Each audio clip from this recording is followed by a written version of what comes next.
The ruins of Xerxes, a blazing, sand-swept wasteland.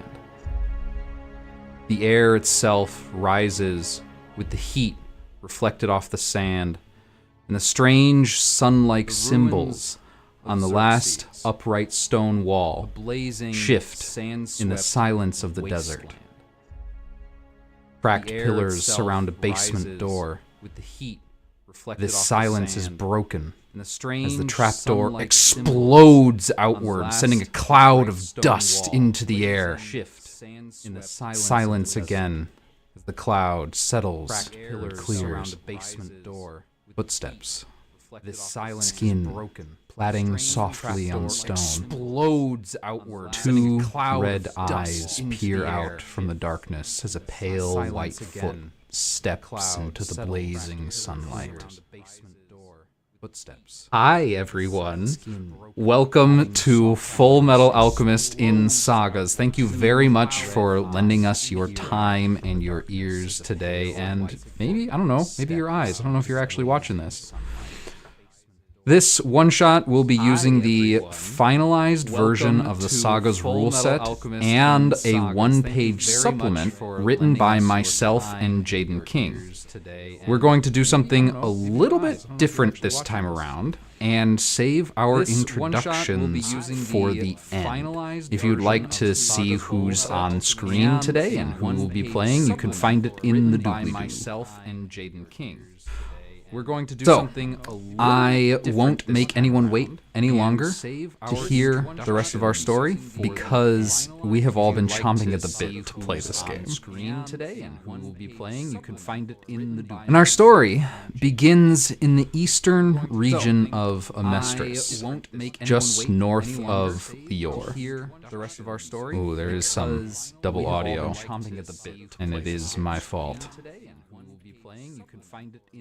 And our story begins in the eastern region.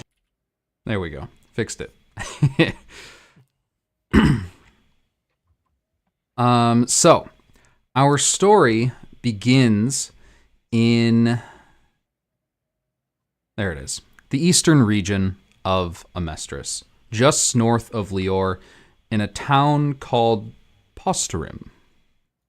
In the years since the Lior riots, Posturim has been a welcome place for refugees. A large portion of its southern districts is still maintained as low-income housing, offering a roof and a financial foothold to those who have lost so much. Today is the recertification tests for the state alchemists in this region. A large room in the town hall has been prepared for this very exam, but the only spectators are the military officials that are required to be there. They sit together on one side of the large room in their pristine blue uniforms. One of them lets out a slight cough. The air itself is cool and dry. Most of the furniture remains covered in cloth. Footprints can be seen in the thin layer of dust that coats this wooden floor, and sunlight streams down from the vaulted ceiling, illuminating hundreds of particulates in the air. An officer in tasseled uniform, holding a clipboard, stands and clears his throat. He is thin and balding. Whispers of gray can be seen in his thick mustache. Welcome to recertification, alchemists. I'm Major James Gibson. Let's get this done quickly, please. There's something I'd like to discuss after your certifications are renewed. First up is the state alchemist Flux. And Yuri, please describe what your character looks like. I'm so excited. Okay, so Flux is a kind of very small, petite-looking girl with these big, gloves that look to be made out of some sort of plasticky material. You can't really tell. She wears a blue coat, And on the edges of it, you see it's lined with some sort of like furs. She has curly hair kind of all up in a bun. And she, unlike me, does not look nervous at all. She just kind of like looks at him and smiles and just walks in. Now, Flux, the static alchemist, please provide your demonstration for your recertification. Very well.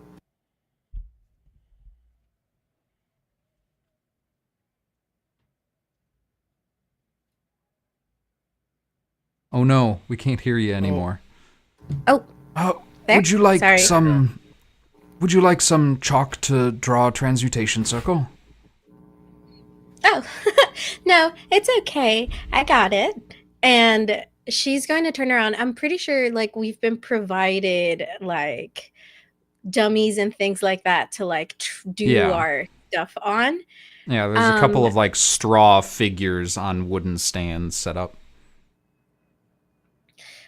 So you're going to see that she brings out essentially what is like a rifle.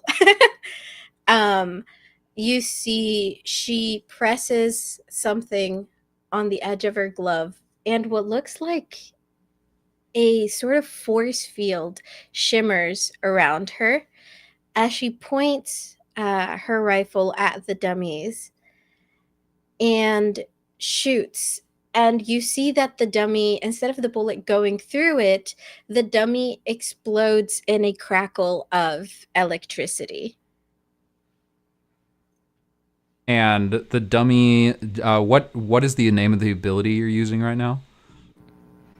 Energized projectile and force field. All right. And this dummy just explodes into hundreds and hundreds of like clumps of straw, all still crackling with the electricity as they rain down onto the ground. And you would see that as like the straw kind of like flutters about, crackling, thanks to like the little force field she's made around herself. It all falls around her, none of it actually touching her.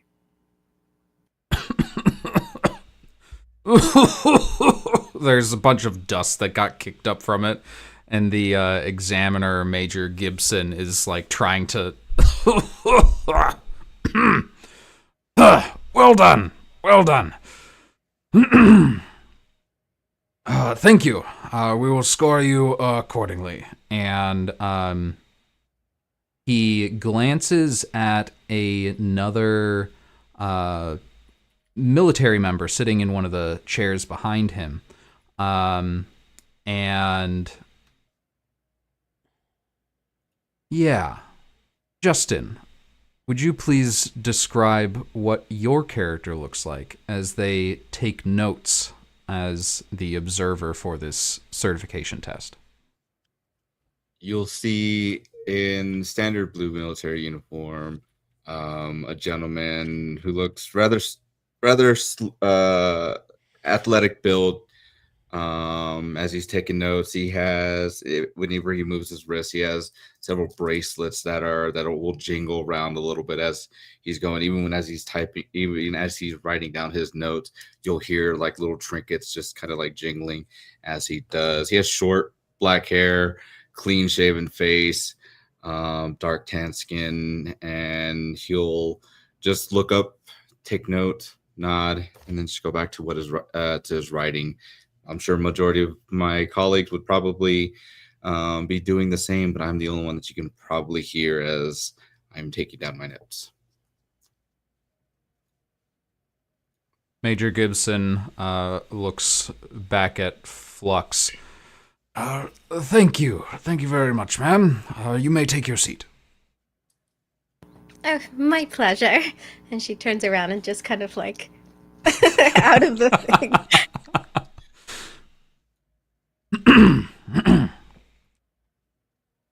Next up, we have Soma Armstrong, no relation.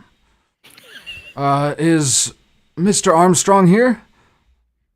And Enigma, Yes! please describe what your character looks like.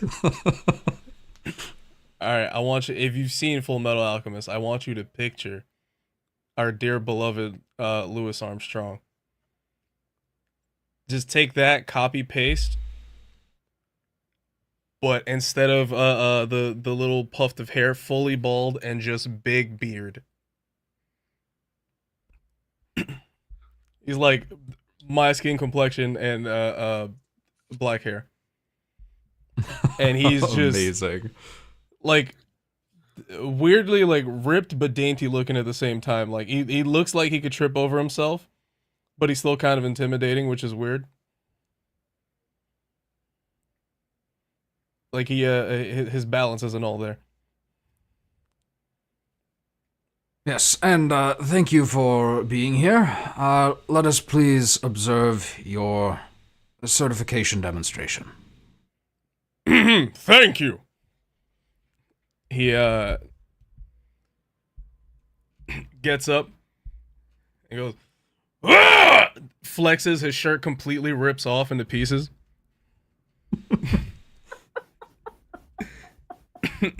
Revealing the more like a glove, but one that has plating on it. So it's not quite like spiked brass knuckles, but it's still it's still a glove that has metal covering it. The fingers are still free though. And in the back of it, he has his alchemist circle already engraved on it. Or the transmutation circle, I'm sorry. And he goes, "Okay." He smashes his hands together. He winds up for a punch. And then you see air start to form behind him, like propelling him forward. And then he punches one of the dummies. And he punches a hole right through it. Again, a huge cloud of dust just erupts, this time mostly going away from those that are judging the those that are judging the certification. Again, this yeah, go ahead. He has like sparkles coming off of him like a magical girl.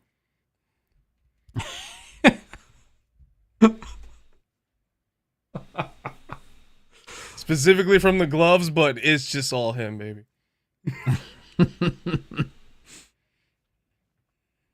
You you punch this hole through the dummy. There's a huge cloud, sparkles everywhere.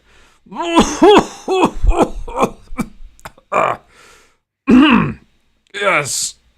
Right. Quite impressive, sir.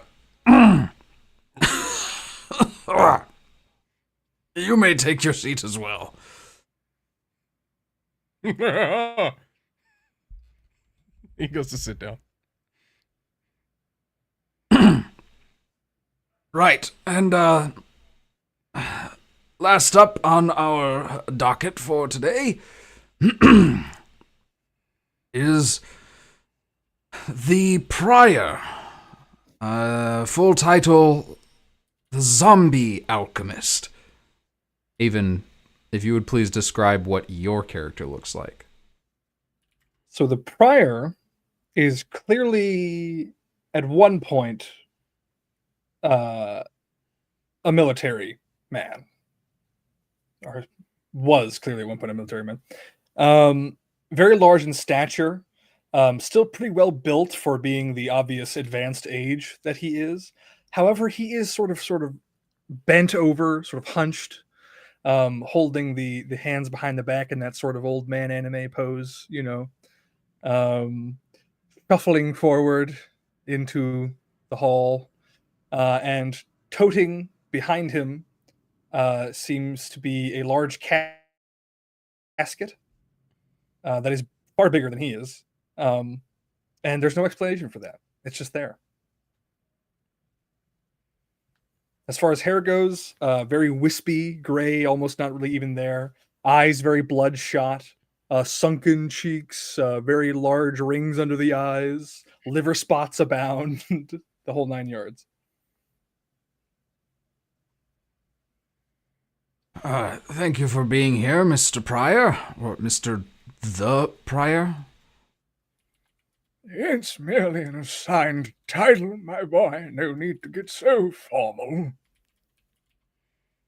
Right. Well, you may continue with your demonstration. Ah, yes, my demonstration. Would you be so kind as to cut somewhere on me at all, anywhere? Just a small little nick. Nothing too serious. This is a strange request, indeed. I work with the body, young man. I must show you my healing. Right, of course. Do you have an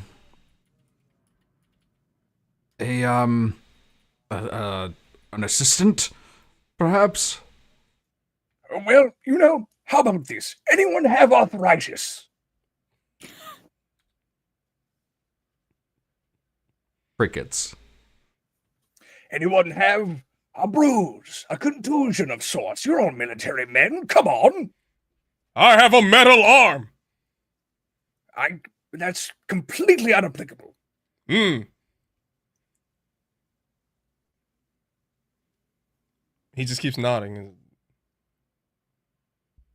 Anyone? Any small abrasion, contusion, headache?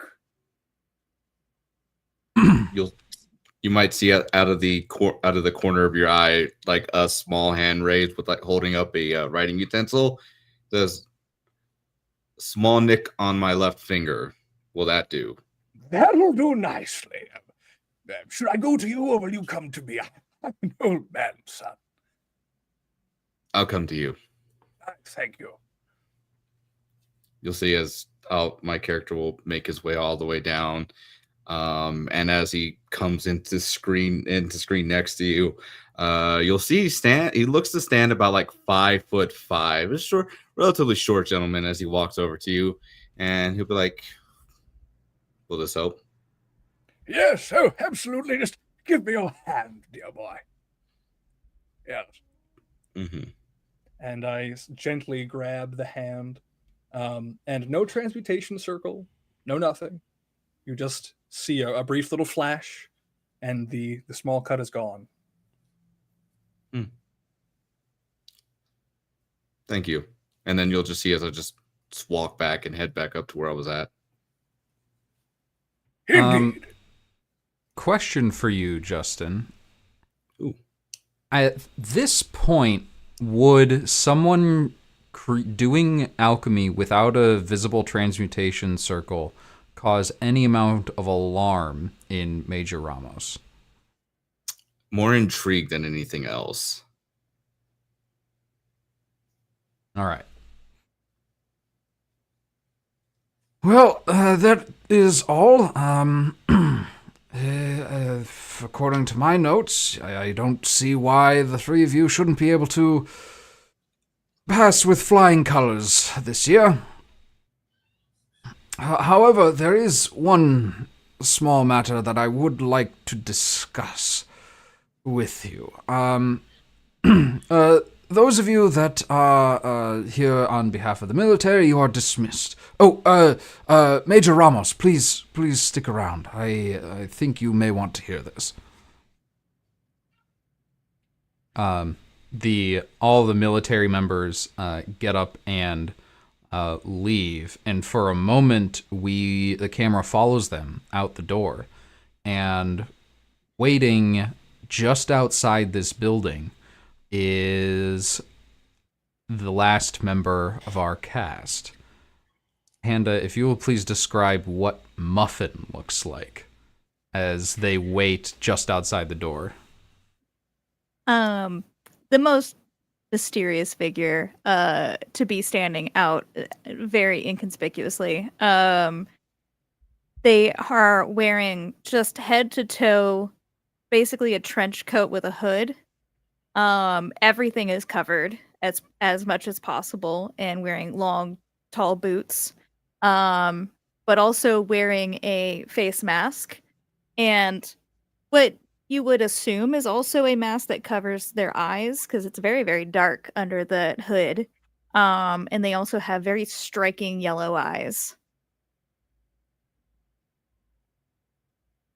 And you see the military members start to leave, but they all get out of the building and far away from the door, and it appears the prior is remaining inside.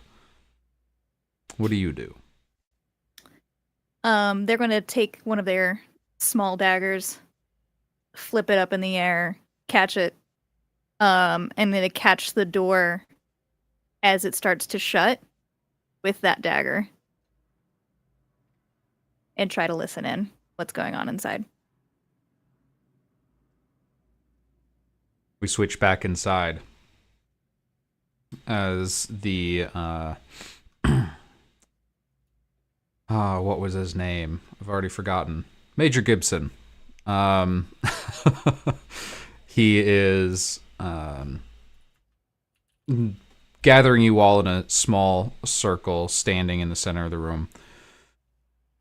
Well, I wanted to take this opportunity while we have such capable people gathered here to get a head start on something that has been brought to my attention. And he pulls out he reaches down into a pack and pulls out a loaf of bread. Just like, it looks well cooked, maybe a little bit overdone. This is a sample of some of the food that has been served in a building quite nearby that has been offering substance and sustenance to the refugees that this kind town has taken in. The concern is that many people that have dined in this building have reported a change, or at least their friends have. They have been less active, sort of mellowed in comparison to their usual selves, and so we took a sample of some of the food that was being served there, and we found that food, much like this loaf of bread, which came from that establishment, was not all it seemed to be. Apparently there are some substances used in its baking that make the one who eats it more prone to suggestion. And it raised many, many alarms higher up. So we thought that a couple of capable alchemists like yourselves should be able to handle the problem quickly and quietly.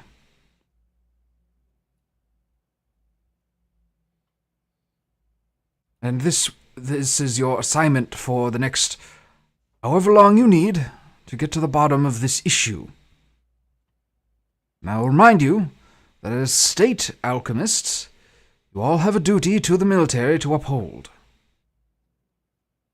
So, he offers the bread sort of like to all of you, not really sure who's going to take it. Well, thank you for putting your trust in us. You know we'll get it done right away. And she just doesn't wait for anybody else. She just goes ahead and grabs it. Yes, Yes, we shall soundly stay the satanic sourdough suggestion. I say. Sir, I have a question. Yes? May I be provided another uniform? Right. This is not something we had anticipated. I'll have to go check our vehicles. His response is just, and keeps staring. I'll bring it back here if we do have some. Thank you, sir. Any other questions?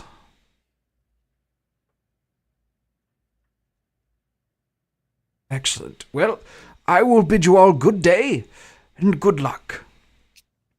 And he starts making his way towards the door. For the sake of the narrative, Muffin, you heard all of this perfectly clear. And now he is walking towards the door where you're listening. They're going to try their best to like skitter. Is there like anything on the ceiling or anything that they could like grab onto to jump up, or is there like a corner or like a hall closet or something they could jump into? Yeah, there's like a little bit of an overhang, sort of like an awning that you could scamper up into and just grip onto the side of the wall above the door. Yeah, they're gonna do that. All right. Do a couple backflips up into the rafter. I forget. Do you have the climber trait? I don't. Then I'm going to ask for the game's first check to climb the wall and avoid being seen by this guy. Okay, and Let's so go. First roll. what am I rolling for this since I don't have it as an ability? It depends on what is on your character sheet.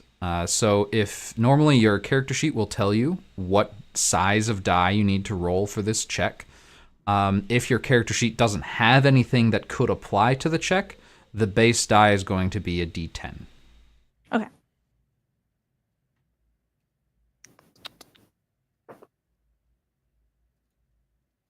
It's a 0, so a 10. That's a 10, and with this being a roll low system, that is a failure. It's a really I bad will one. remind you that you can boost. You can try harder. You just have to spend 3 effort to get another die. No, for the fun of it, I think they're just gonna try to play it off So as you they rolled. trip around. You rolled as badly as you possibly can. All right, just to make that clear before we go into this scene. This guy, with his balding head, looks tired, big mustache, still carrying the clipboard under his arm, sort of like rubbing his eyes. He pushes open the door. It stops right outside the door for a moment as his eyes adjust, and we see you right above him, claws slowly scraping on the side of the doorway, and one of them comes loose, and another one comes loose, and you just wham, literally right on top of this guy. And it's just a mess of arms and legs. Oh my god, I'm sorry. It's just like I'm being assaulted! and runs. I'm being assaulted! My head peeks around the door. Contusions? Yeah, they're gonna scrounge up to their feet and run up behind the prior. What?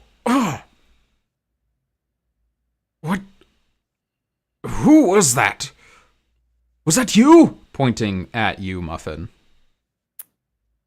I'm so sorry.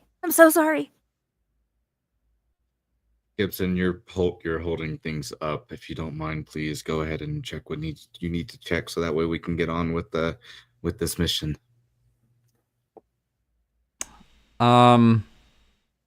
Major Ramos, please make a check to convince him to let this lie.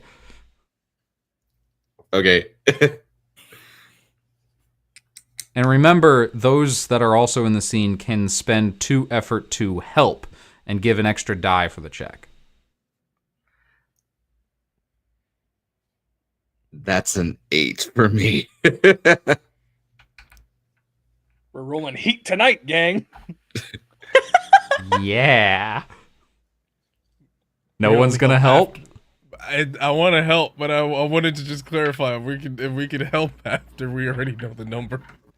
You can help after you know the number, but not before not after I officially announce whether it succeeds or fails. Gotcha. I want to see this play out. I'm What was just I gonna rolling? watch. Rolling I'm a D10, sensing a right? pattern here. Because the way that I imagine this, right, is like we're all called in, but my back is towards the wall. You know, classic.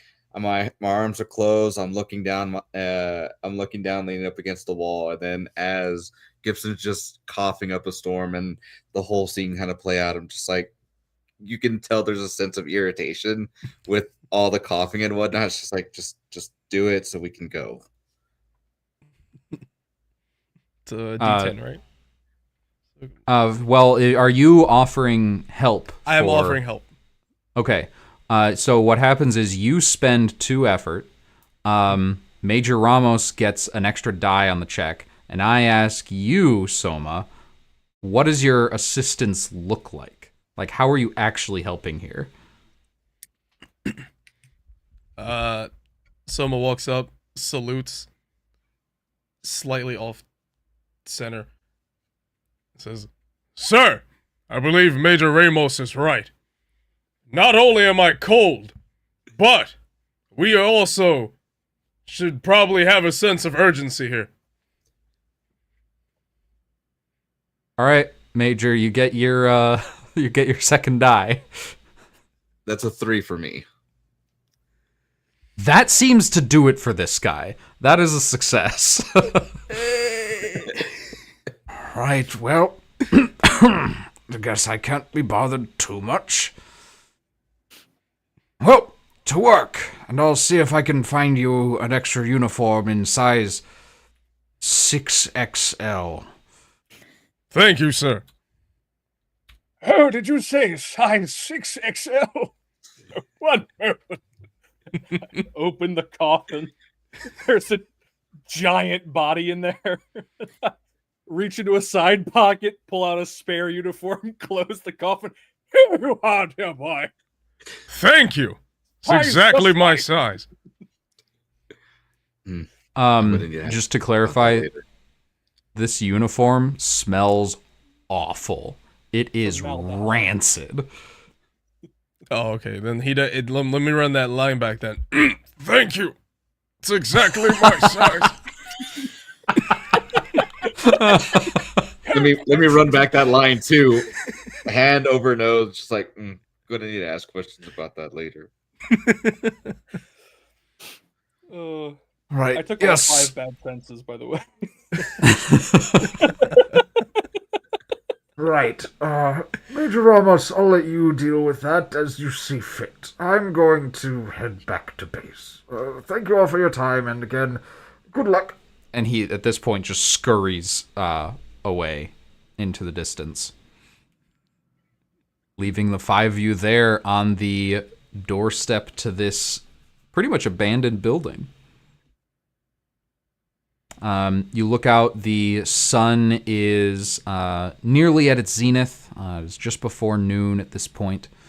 The air is much hotter out here. It's the middle of the summer. And the buildings around you can see are that of a not super bustling city. It's very similar to Lior in its population makeup and its construction. Many of these buildings are recently and some of them haphazardly put up.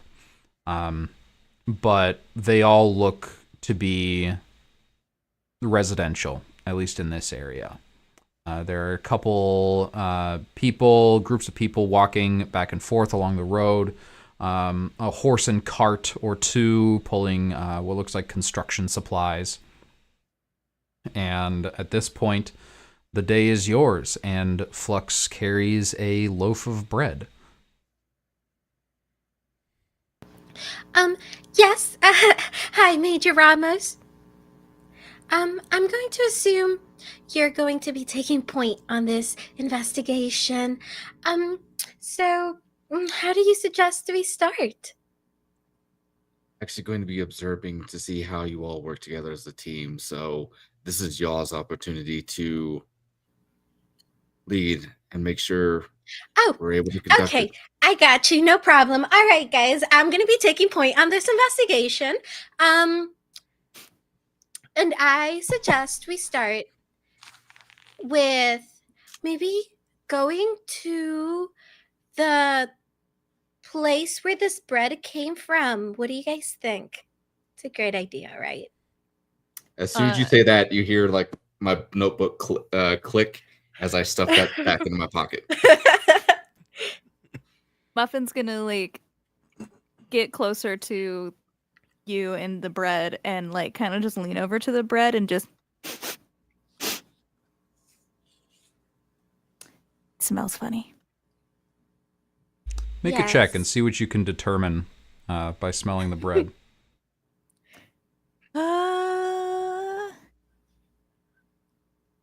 Only sensitive to hearing, so unfortunately I don't get that bonus. How does a 5 do? Smells like bread. Smells like bread. I'm going to count this as a failed check, so you do get 1 effort back if you spent any. Yes, well, we were already told that there was something wrong with the bread. Does it smell like anything? Nothing I can smell. Nothing different. You do like as they like get one more sniff in, they like pull away and then they go Chew! And they hate that. It is the cutest sneeze you ever heard. They're just like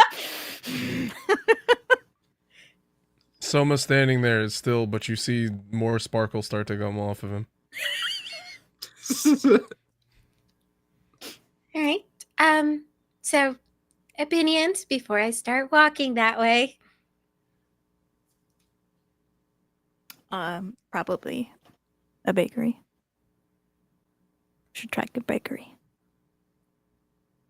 Yes.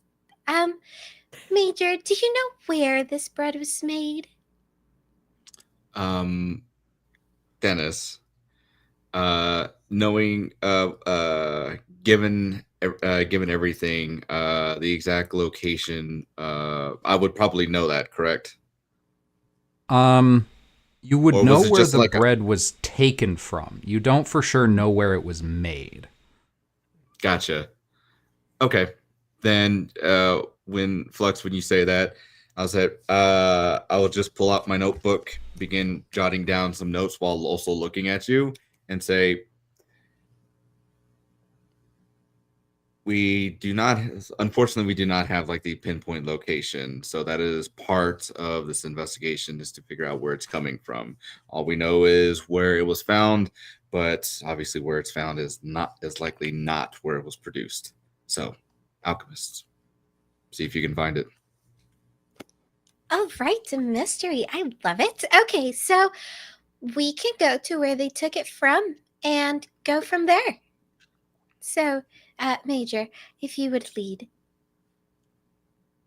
And so where it was, where they got the bread from. Yeah, even if it wasn't made there.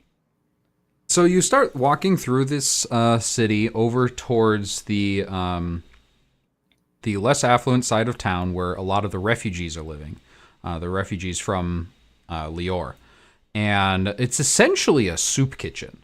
And you go in and it's this huge like dining hall, currently totally empty. There is no one in here, which you find a little bit weird.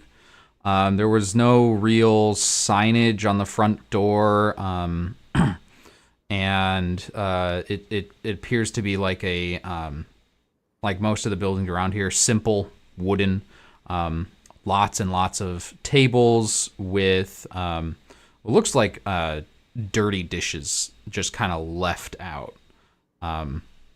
Relatively fresh if you investigate further.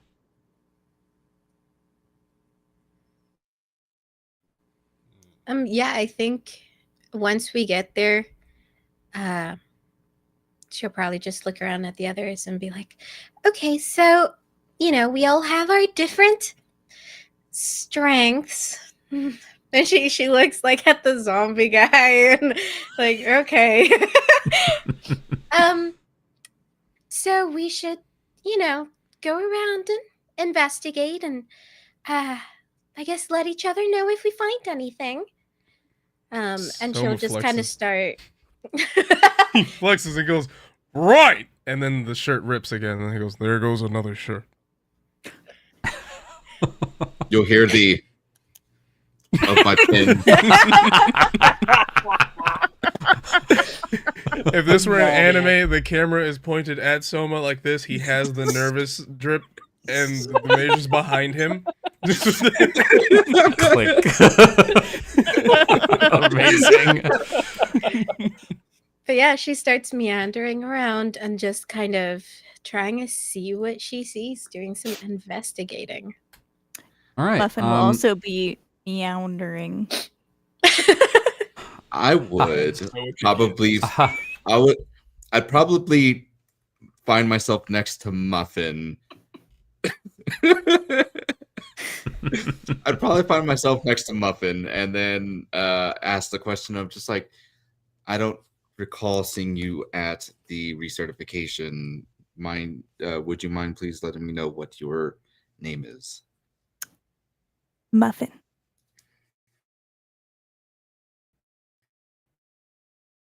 And you are? Not an alchemist. And you're associated with? The Okay. prior. And then you'll just see me as I kind of like fall back a little bit. They'll clarify. I carry his stuff. Sometimes. Isn't it clear? My cat! Shh. Carry on.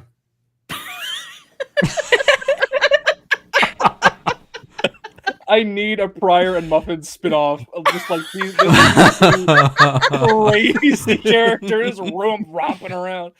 I see it right now. The Prior's Muffin. Oh no! That's something else. We don't need to get into that. That's a different show, and I don't think we can show that one on TV. It goes on at 10 p.m. We can't be watching that.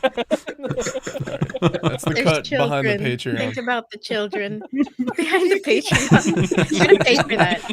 There's a paywall there. Yeah. Yeah. All right. I do have Muffin the and keen Flux. sense. Yes. Yeah, I have the keen sense sight, so I do want to go ahead and try to use that. That would absolutely apply here. Trying to Yeah, so- essentially gather clues, gather information about Mhm. like what happens in this room. So you see that as she walks around, oh, I forgot to mention she has glasses. Hello. So as she walks around, you see she kind of clicks something, and an extra lens kind of just like bzzzt, and comes over her normal pair of glasses. And she's gonna use that to make a roll. So I get to roll a D8 instead of a D10. So we'll see Yep. what that is. 3. Not bad. Muffin, you said you're doing the same thing? Yes. Okay. Yeah, so I'm just meandering around, and I get a 4. Okay. So we'll start with Muffin. A lot of these dishes appear to be like breakfast-ish. Some eggs, a couple of fried potatoes, not very much bacon. That's a little bit more expensive. But, hearty, cheap breakfasts. It appears most people had the exact same meal. But you're looking around and you notice one weird thing is that on the wall opposite the main entrance doors, there is a table that's set perpendicular and higher than all the rest of the tables. And there's a couple chairs behind it. It's like, I think, Great Hall in Harry Potter. 4 long tables and one, kind of teacher's table up there. Not typical for a soup kitchen. Flux, You, with your 3, you notice that there are a couple trap doors on either side of the room, kind of close to the in the very corners on this wall closest to the door that the door is a part of. I mean, and they're very, very flush with the ground, and not really that noticeable unless you're actually looking for it. Nice. And you said they're on either side of that big table, or sorry? They're on the either side location of here. them. I can just do this. Ooh. So, Matt. here's our main door. These are the trapdoors in either corner. And this up here is the risen table. My small brain happy.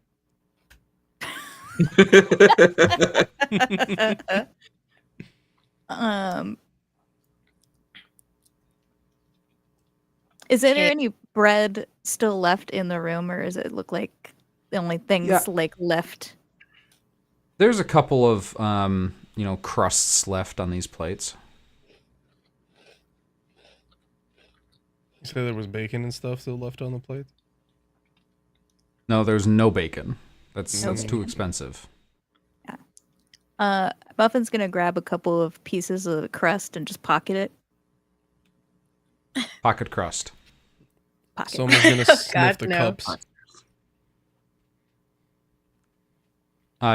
You said you're sniffing the cups? Yeah, I just want to see if there's weird things in the cups. Okay, make a check and see if there's anything weird in the cups. For this one, I have to do 12, right? What's 10, the struggle I that's... Or 10? Okay, no, 10. Yeah, a 10 is the base die for, like, normal checks that aren't attacks. Okay. That's why I'm still learning. Mm-hmm. Can I run it back? I got a 6. All right, run it back is not a mechanic in Sagas. I rolled a 6. We'll consider that a failed check, and you get 1 point of effort back. Cool, that's all I But had. the cups are all empty. The ones that you checked, at least, empty and dry. Flux goes up to the major and then looks at the table in the front. She's like, "Is it normal for it to be like that? It seems like some people seem to be very important here at a soup kitchen." No, that is peculiar. When I say that, I'm also going to look at the prior, but I'll look back over there. Like, might want to take a look into that as I start. You'll see as I say that, I'm going to start walking over in that direction. Yeah, it seems like somebody thought that, I don't know, they were a lot more important than everybody else. How arrogant. And she'll just walk behind them. At this point, the doors to the mess hall swing wide open, both of them. You can hear the sounds from outside begin to pour in.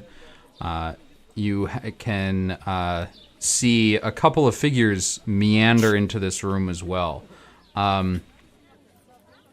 Both of them wearing it's two men, young men, both wearing simple clothes, and sort of with this like tired look on their faces, like they've just spent most of the morning working, maybe been up since before sunrise, and they start looking around. Ah, oh, dang it! Someone else got to him before we did. Is that all right? If there's any, are there any sorry, are there any leftover scraps? Sorry, my dear boy, you seem to be mistaken. We're having a service. Don't you see the casket? I'm sorry, this is a soup kitchen, right? Yes, this is the only building large enough for the service. You see, our church back in Leos, it was torn apart for all its silver in the riots. You see, and well, this is the only place it could manage. All right. And Well, Flux nudges. the Flux nudges prior. Major Ramos. Is he allowed to do that? I don't. I'm curious. Let's see how this plays out. Haven, Soma make a edges check to towards try the to door. convince these guys that there's a service do that happening. Unless you have something that makes it better or worse. Yeah, it's a D10. All right, let's hope. I think Muffin's gonna try to help and is gonna like walk up and be like, Father, we're still working on the preparations. We really can't be interrupted. I got a 2.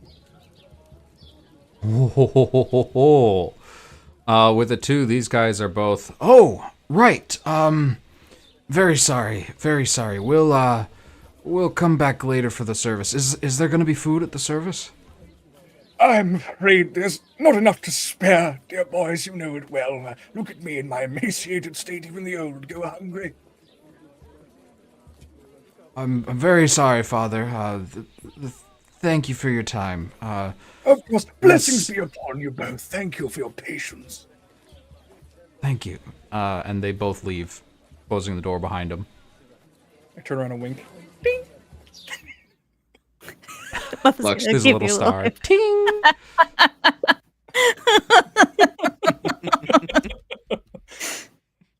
Well done there, Prior. Well done. Yes, I suppose that gives us more time to investigate.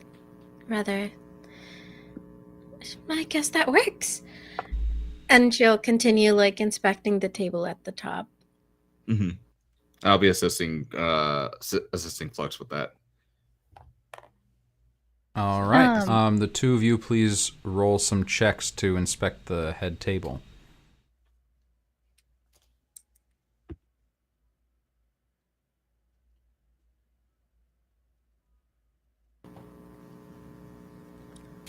Do I get to use my sight? My keen sense? Yes. Yeah. Awesome. 4. 3. Well done. With 4, the first thing you notice about the head table is that there's no dishes there. Every other table in the room is filled with the dishes of breakfast, but the head table is clean, empty. And Major Ramos, with your 3, you notice that not only is the table clean and empty, the table doesn't even look used. It appears to be that this is a table that's just sort of here. Best guess is that there is, like, this is supposed to be like a place of authority that someone would use to preside over whatever is happening in this mess hall, but it appears no one actually uses it.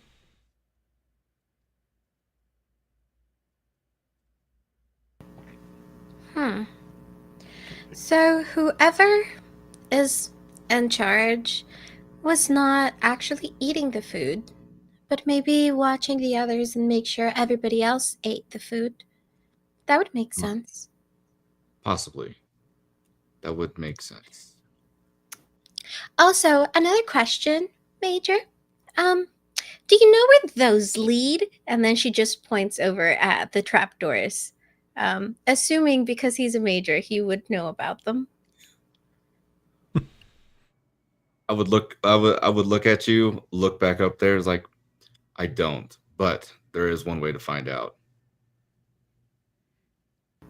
All On it, Major. everyone, I think we're taking a field trip. Let's go. Soma punches open the trap door. Or Punches? Yeah. Okay, make an attack roll, please. Okay. Versus the trap door. Flux goes to the other one because there are two and checks if it's unlocked. The other one is unlocked.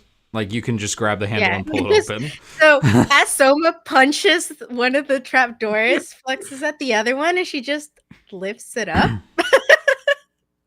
Wait, sorry, which is the one I'm rolling again for attacks? Sorry, y'all. Unlike most attacks, if you have nothing on your character sheet that gives you a bonus to it, you'll be using a D12. Okay, I think I have one. I do have big, and I think that... Nope. No, just rough skin. Rough skin, check against the melee attack. Oh, that's against one. Never mind. 3. A success anyway. You smash. You hear the trapdoor is smithereens. It is blown off of its hinges and smashed to pieces, and you hear the wood sort of clatter and fall to the ground below, clattering against this like very steep wooden staircase that leads to the rooms below. It's open. He looks to the side, sees that Flux has opened up the thing.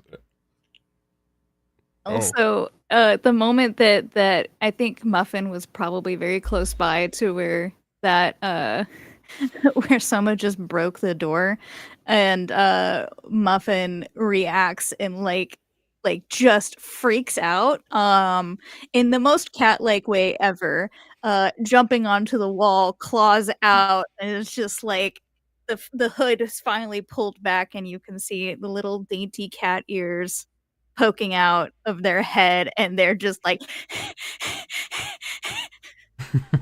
What's wrong with the fox?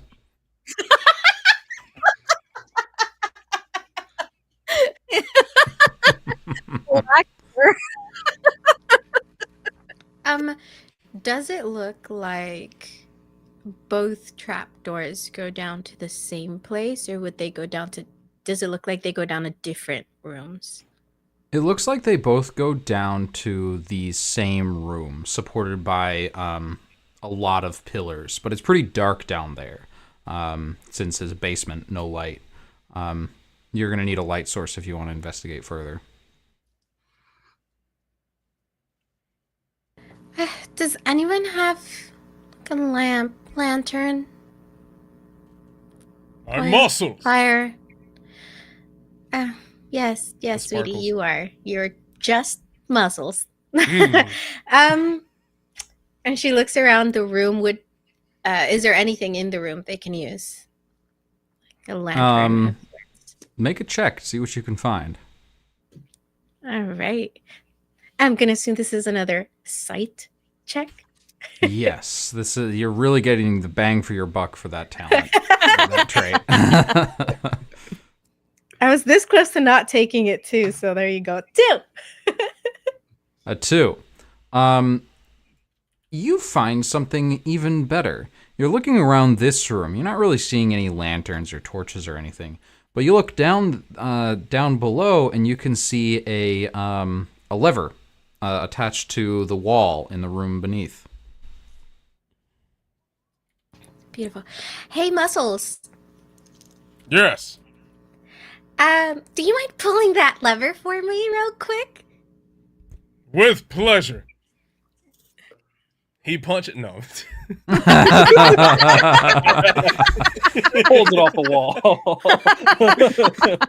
He does yank it with a tremendous amount of force, though.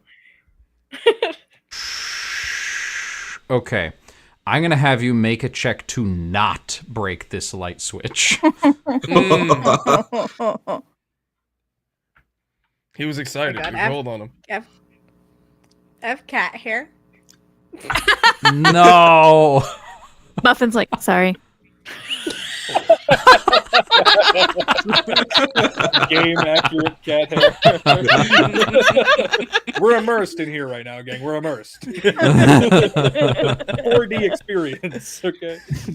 You just hear as Major Ramos just go off his notebook. There's cat hair flying off. And they're everywhere. I just want you to know that every single time that I see Justin physically pick up his book, I imagine in my mind that Soma notices and there's a bead of sweat down his face.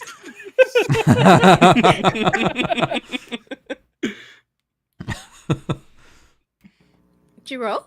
I rolled a 4. That is a Please tell me you success. didn't break it. You don't Nice. break the light switch. I love how everyone's so relieved.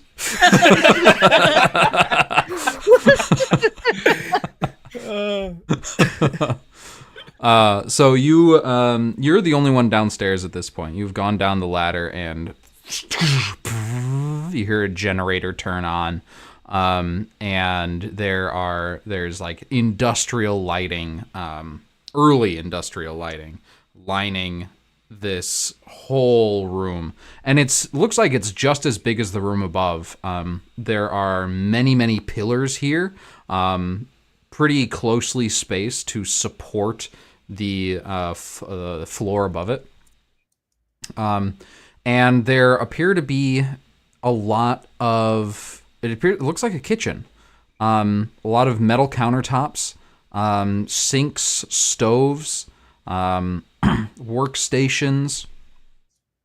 And you even see a couple of rooms that look like they might be ice boxes, like walk-in ice boxes. Do the rest of you come downstairs as well? Before Muffin Yeah. follows along. I wait, Uh, like when he flips the switch, basically, like I just stand there and look at him, make sure he isn't just gonna explode, and then after a couple of seconds, it's like, okay, and then she walks down too. Before Muffin follows, they're gonna like go up to one of the tables real fast, look around to see if anybody is watching them, and when the moment that everybody turns away, they're gonna take one of the glasses, boop, and then follow.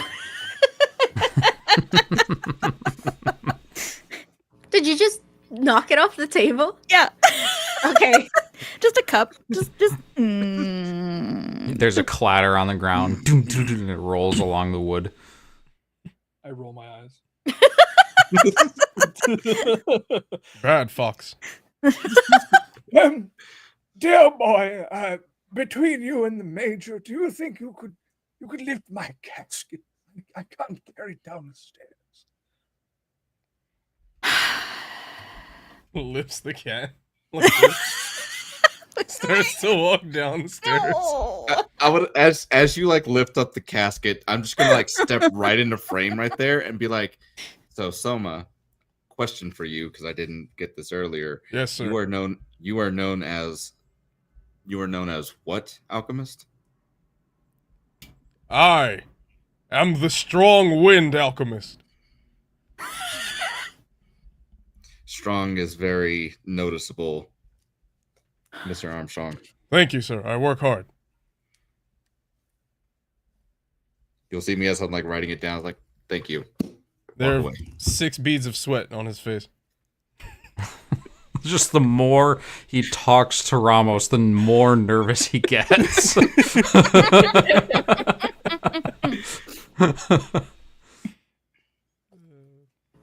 So you all make it down into the kitchen, casket and all. It seems so. Does the kitchen...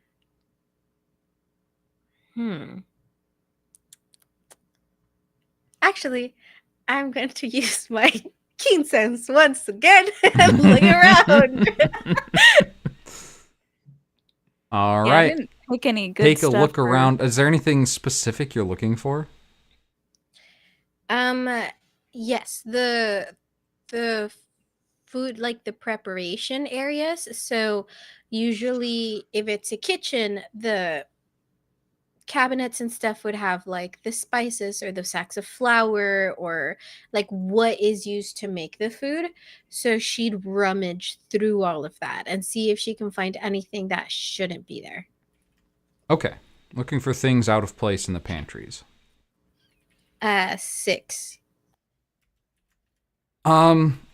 With a 6, I'm actually going to count that as a failure or unknown. If I don't want you to know the answer of whether it's a success or a failure, you get an effort anyway. So you do get 1 point of effort back if you're missing any.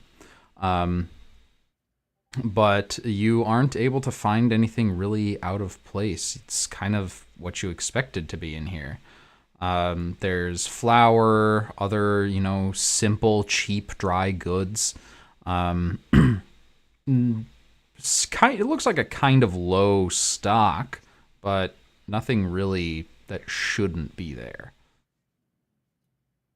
And there's nothing notably missing either. Mm-hmm. Prior. Could I ask what the walls are made of? Did you go over that already and I missed it? I have not. The walls down here appear to be made of stone, as it's a basement. Stone, right? Yeah, I figured. I didn't know if maybe they were like clad with anything. No, it's not really decorated either, being a kitchen. Mm-hmm. Hey, kitty. Hi. Just this muffin, please. Muffin. Okay. Would you mind sniffing some of the ingredients? You seem to be very good at that. I beg to differ, but I can do it. And they'll oblige and just kind of sniff a little bit of All the right. ingredients. Make a check and see if you can find anything off with the ingredients themselves. That's a 5. You get a point of effort. Yep. And you aren't able to locate anything wrong with it. Not 100% certain that there's nothing wrong with it, but nothing you can find at the very least. If there's anything weird happening here, I can't smell it.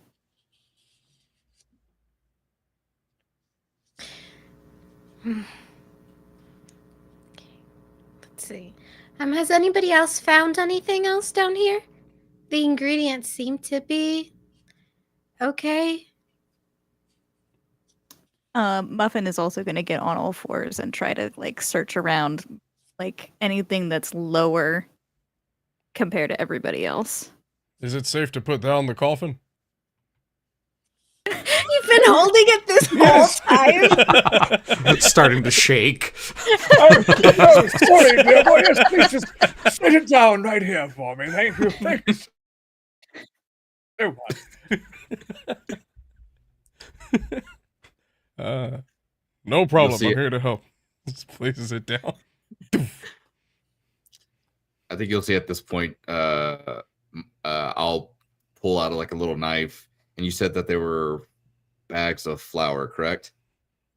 Right. There are bags of flour in the pantry, as well as a little bit of fresh produce, bags of potatoes as well.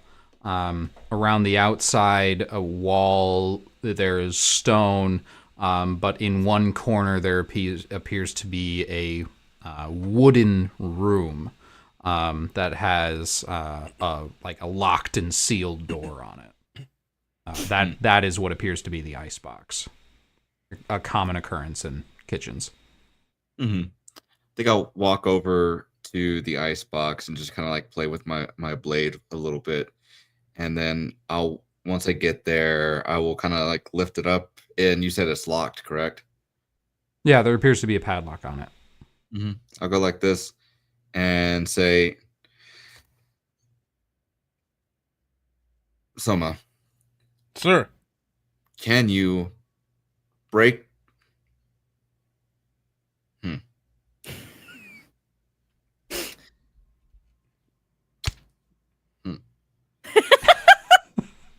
He's so ready. Can you break the padlock without destroying the rest of the icebox?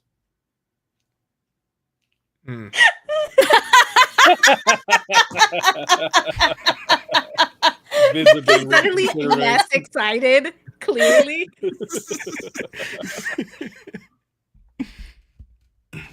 I will do my best. Okay. 50% effort.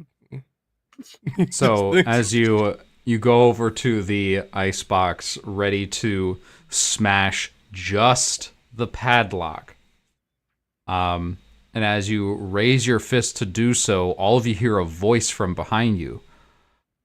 Hello? What are you all doing down here? And collectively you spin around to the staircase which you descended by the light switch, and you see a figure. Sort of out of place in this town. Pretty well dressed. It seems it's not like full black suit and tie, but he seems well off enough.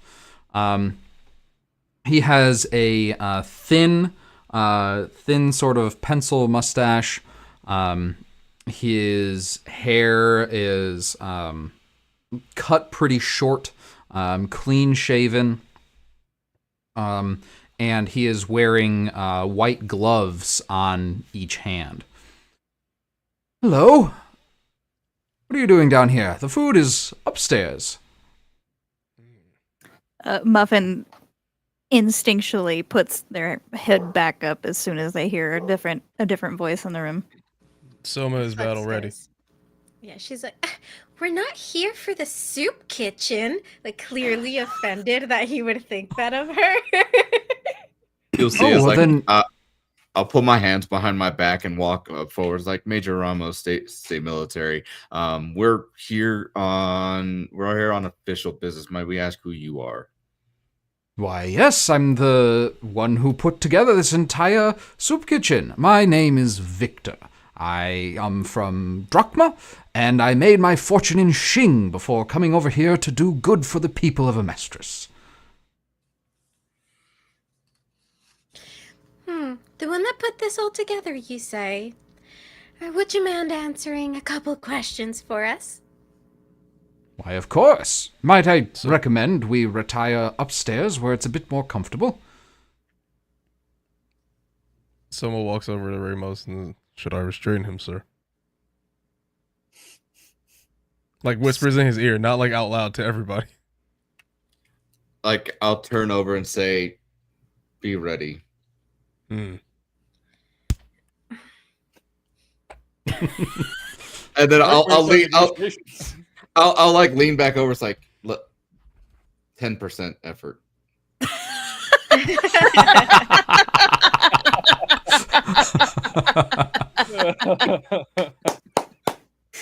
Why? Why are we like this?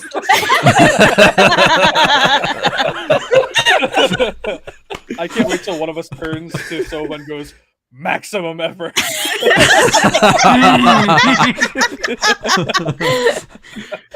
I think if the group does follow him up there, I think the Muffin's going to stay as far behind and as close to the stairs as possible. Yeah. Flux was actually going to suggest having him open the icebox first because if he's in charge, he would have a key, right? Before we went upstairs. Oh, well, yes, of course. Allow me a moment.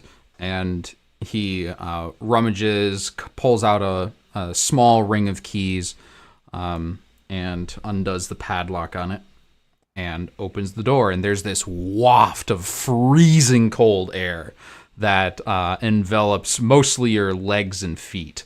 And you look inside. He takes a step inside and pulls on a string, and there's a click, and a light turns on. And you can see the walls appear to be shelves. A lot of them are filled with what looks like very, very thin crates stuffed with straw. and he pulls one down for you to see, and it's just filled with eggs, like totally full. This is where we keep the produce that needs to remain cold. Produce and other things, obviously. He puts it back. There's another box in the, a smaller box in the back.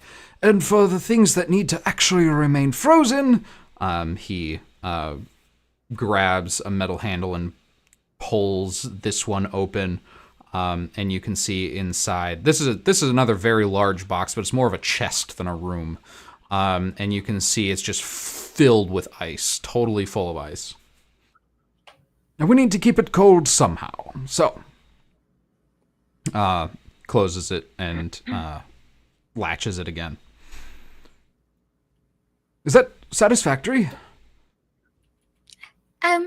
Yes, I suppose so. Would you mind?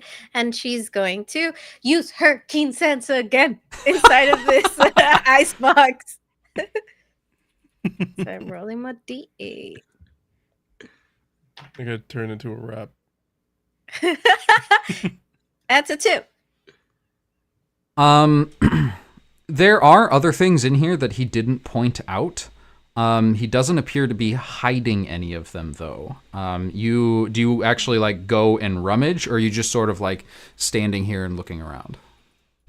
No, well, I go into like all of the boxes and yeah, because I figured if it's not out there, it would be in here. Because I didn't find anything with the ingredients, so I am being relatively thorough. There are a couple of barrels on the ground. Some of them labeled for water. Most of them are labeled for water. There is one that's actually labeled wine, but wine has been scratched out. There are a couple of smaller buckets up top that appear to have milk in them. But even with a 2, you're not seeing Nothing anything on suspicious. these shelves that Okay.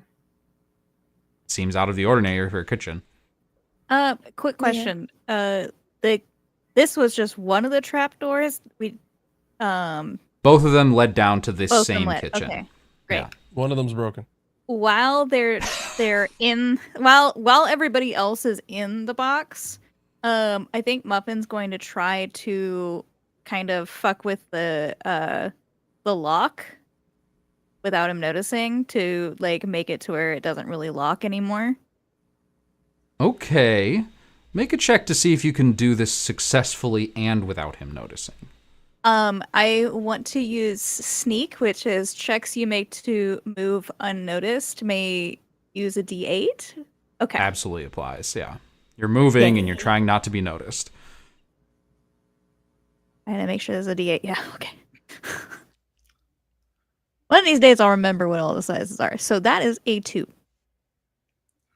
Damn. And you see the little automail that's just little metal claws that just come out of her fingers and just kind of like fucks with the lock while everybody is inside and does it really quickly. And the moment maybe he's like walking back out, all those nails go fink right back in and just standing there with hands in pockets. Well, it is a bit cold in here. Do you mind if we return to the warmth of the sunlight? Yeah, Flux just walks back out. Thank you. I don't want us to lose too much temperature, so if you don't mind. And he closes the door, latches it, and when he goes to the padlock, he clicks it, and as far as you can tell, it is locked. He appears to think it is locked as well. But you, since you haven't tested it, don't know if it's actually locked or not. But he leads you all back upstairs. Would someone... don't get me wrong, I'm not one to ask too many questions, but would one of you mind bringing this back upstairs? Pointing at the casket. It is a little unsanitary.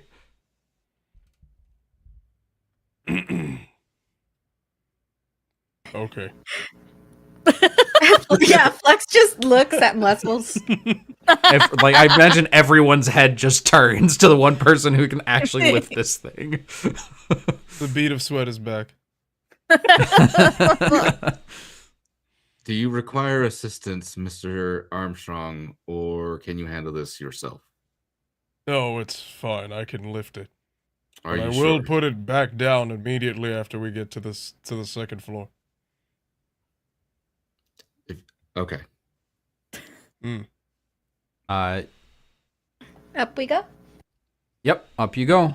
Victor brings you. He leads the way up the staircase, and he notices the broken door for the first time. Once you all are back up here, and he says, "Was this your doing? Do you know how this happened?" Don't worry about that. The state will cover that. I won't say no to a couple of extra funds for repairs. Thank you. Now, if you would be so kind, I noticed that you have one of the clergymen with you. Welcome. I heard you wanted to do a service here. Is that correct? I just sort of like snap my head up, like I've been addressed. I was like thinking about ways to get back downstairs, and I go, Well, yes, well, you see, a few of the folks here said they were in mourning, and I offered them a service. I think they got it a bit misconstrued. They thought here, I don't know, really, I guess this is the largest building around sort of thing. So they just assumed I was here, they were here. I offered them the service. You know how these things go.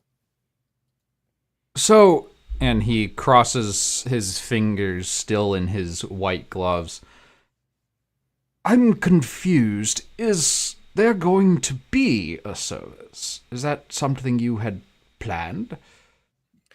Well, I'm never one to deny the public my services, of course. If they have the dead that need honored, I'm happy to honor them, of course.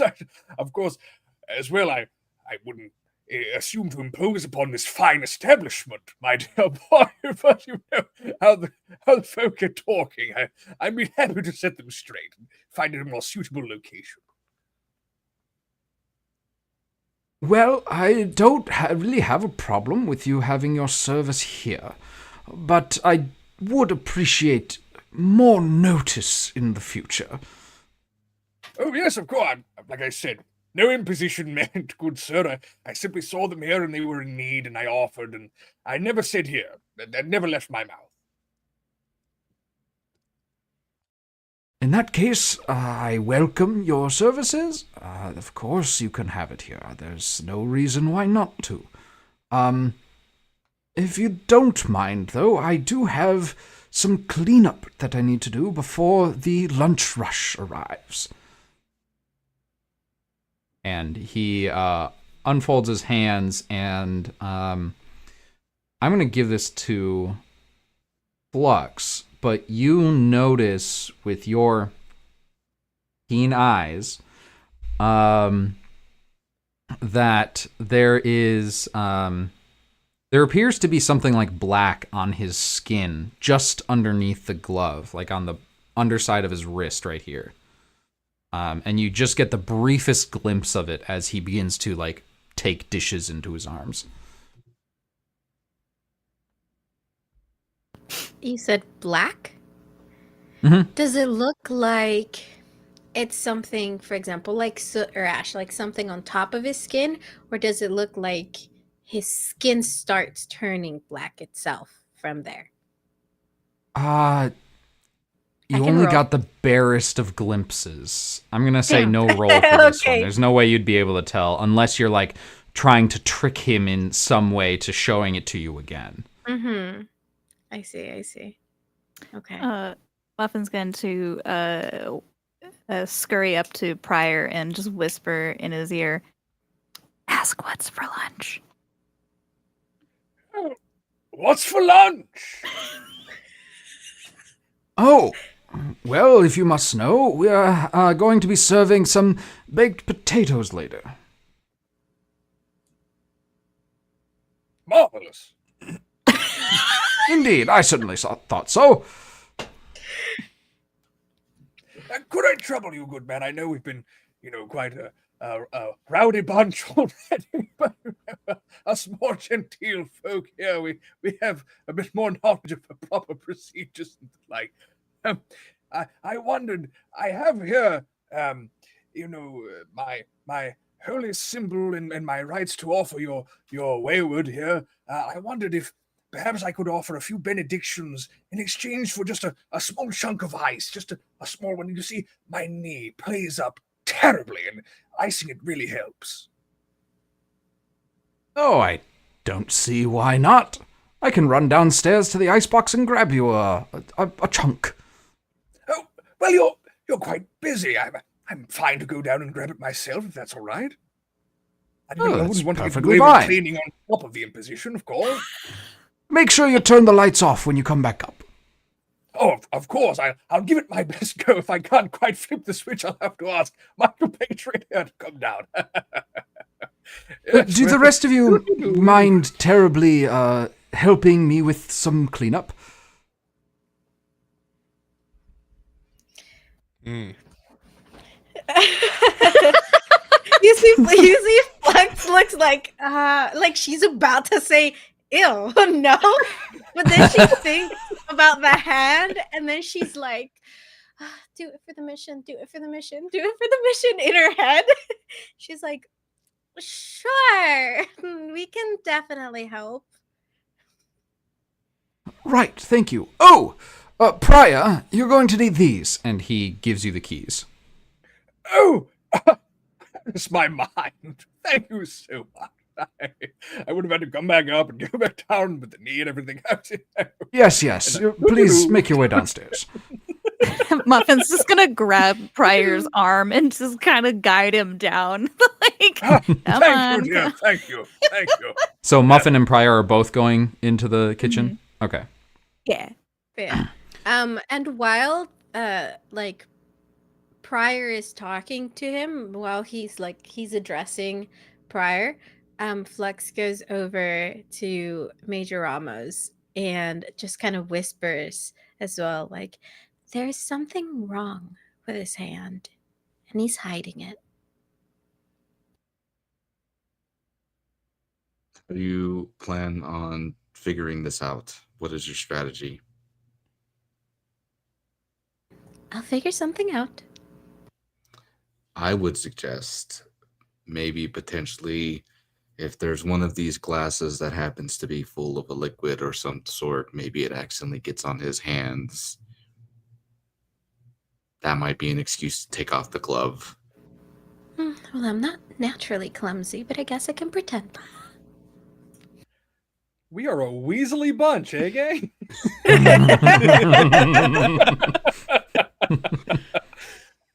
Then if you kind of like walk away, you'll hear like the of my pen going off as I'm just like taking down notes and then putting it back away.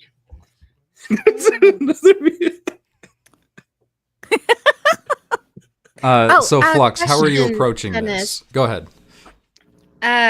So when we were down in the kitchen, there was like sinks and plates and cooking stuff. Were there any ovens?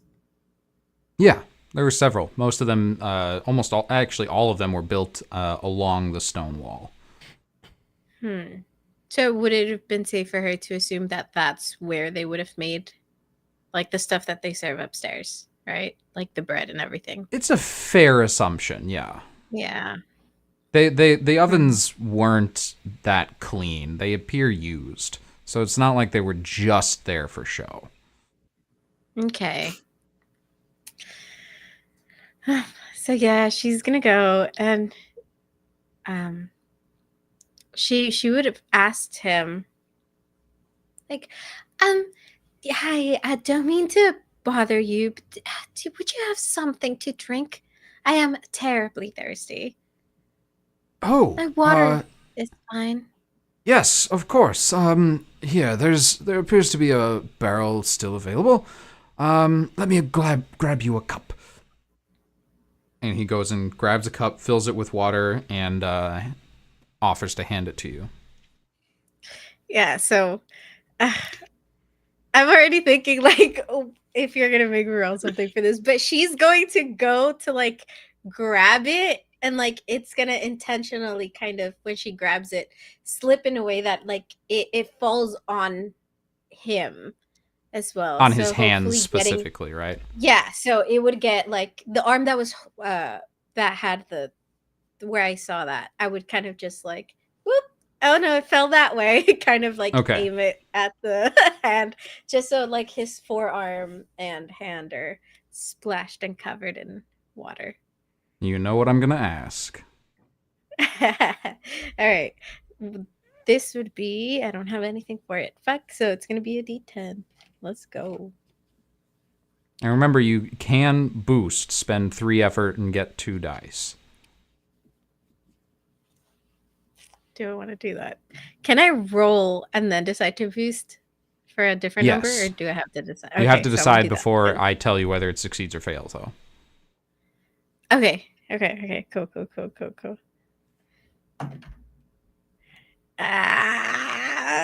I'm gonna boost. I don't trust this number, so I'm gonna. It's 2 effort, right? So I'm 3 2 for effort. boosting. 3. Jesus Christ.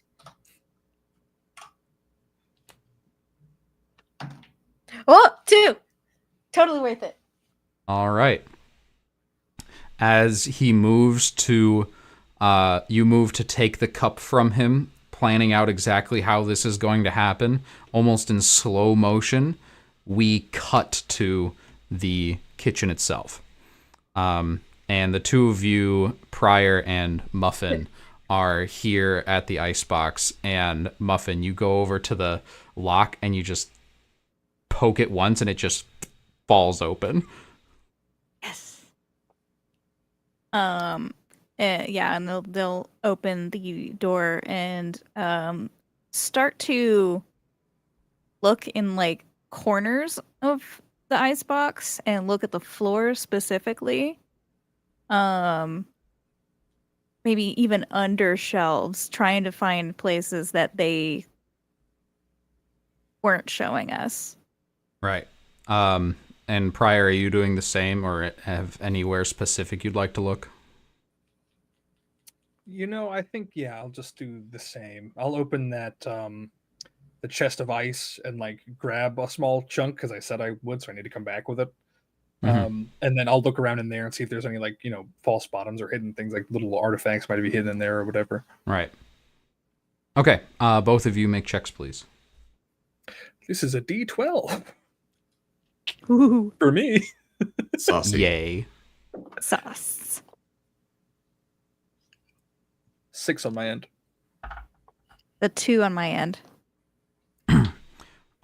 So you're sort of rummaging around, Pryor, inside this icebox. You grab like a larger chunk, place it on top so you don't forget it, and keep rummaging around. It appears that there's only ice in here. Like, it is full of just ice. Over to one side, there appears to be a solid block of ice, because that's not going to melt as quickly. But most of it is like crushed, you know, chunks of ice. Muffin, you're looking around at, you know, behind things, the floor, up top shelves by the ceiling, and you find something very interesting behind that chest of ice. And just as Flux spills that water onto Victor's hands, he goes, "Ah! Ooh, that's cold!" And he raises his hand, and you can see it get wet and go partly see-through to see something underneath his glove. And simultaneously, Muffin pulls out a tray of vials and syringes, all filled with a pink liquid. And you can see a very recognizable symbol on this man's palm, an Ouroboros tattoo. and that is where we are going to take our break for this evening. Of course we Uh-huh. are. Damn, of course All we're right. gonna take our break there. God damn it. Stand up, stretch, get something to eat, get something to drink. We'll be back here in about 10 minutes. We'll see you all then. All right.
Welcome back, everybody. We have just revealed that this guy, this stranger that showed up, apparently runs this soup kitchen where drugs are being put into food. He has an Ouroboros tattoo on his right palm, and we have located the drugs themselves in vials and syringes hidden behind the icebox inside the freezer downstairs. We will start with what happens upstairs. Flux, Major Ramos, and Mr. Armstrong, you all get a very good look as he raises his soaking hand to the sky as water spills all over his arm. Ah! Now, why'd you do that? Oh, not on purpose. Oh, I'm so sorry. I'm so clumsy. Here, let me help you. And I grab whatever cloth, anything napkin-esque I can find, and I start kind of like dabbing him with it in a way that I'm trying to keep his hand in the air as long as I can to make sure that the other two can see it as well. The symbol. Yeah. Make a check. I'm just drying him. Make a check to do this in such a way that he doesn't get suspicious. I did that to myself.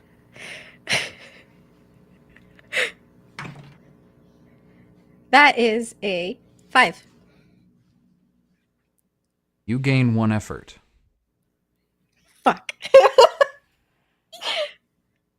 Okay. He looks down at you. Anyways. It appears all of you are aware of something that you should not be. And I can't say that I'm sorry. And he removes his gloves, both of them, folds them, and places them on the table. And when he lifts his hand up again, there is a coin in his fingers, like golden coin. This is not how you treat someone after you break into their establishment. I'm afraid you'll all have to pay the price. As soon as he says that, I'm gonna pull a pistol out from inside of my coat pocket and be like, "Stop right there. Make no further movements. We do not have to end this in bloodshed." It would take a man greater than you to shed my blood. And he flicks the coin directly at you, Ramos. I need you to please make an avoid check. Let's fucking go. And at this point, I'm going to have everyone please make a reaction check. Because this coin being flicked sounds like a gunshot. Sick. Cool. I was asking if this is a reaction. He is flicking the coin, and that is we're basically starting combat. He is flicking the coin, and that is his first move. But everyone is going to hear it and is aware that combat is starting before he actually flicks the coin. Mm-hmm. So everybody, this is basically a reaction check to determine turn order. Unless you have something else that says otherwise, it's going to be a D10, and I will ask for them momentarily.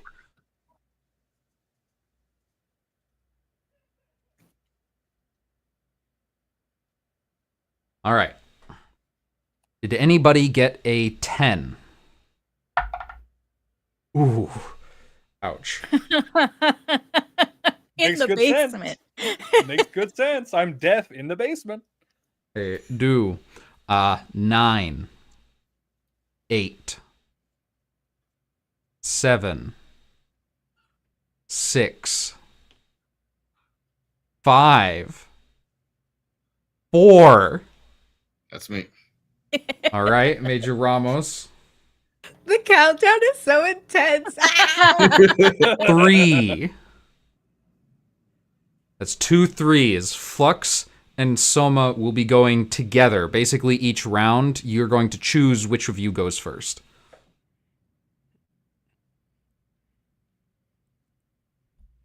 Two.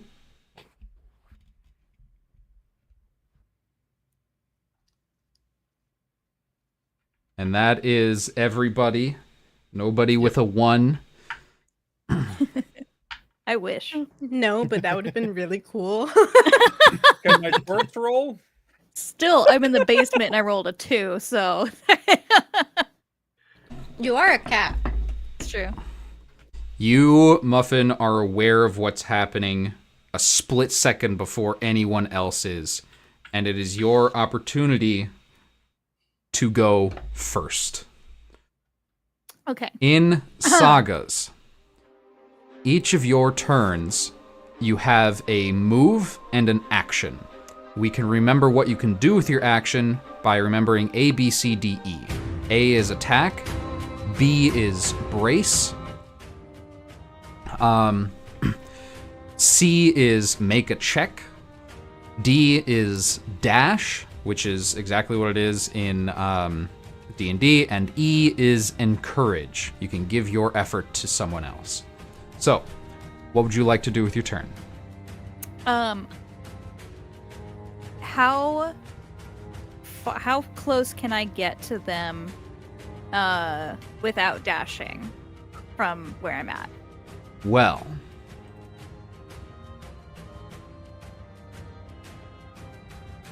let's put some actual things on the map here, shall we?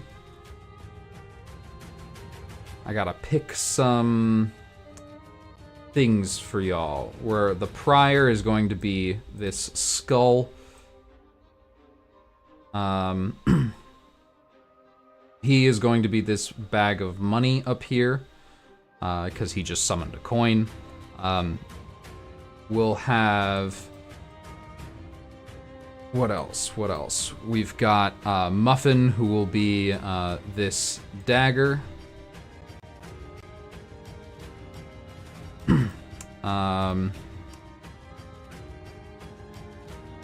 Ooh, that's gonna be annoying. That's way too big. We'll just have to remember. Eat. Let's see, we've got Major Ramos, who... Let's see.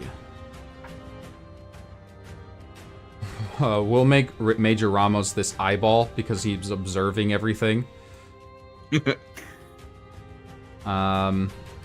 We will have the Strong Wind Alchemist be this wind-looking thing. And who am I missing? We got the Prior, we've got Major Ramos, we've got Muffin, Flux. We need Flux. Mm-hmm. Anything that looks like electricity in here? Not really. Ooh, we've got this one though. A gear. Okay, so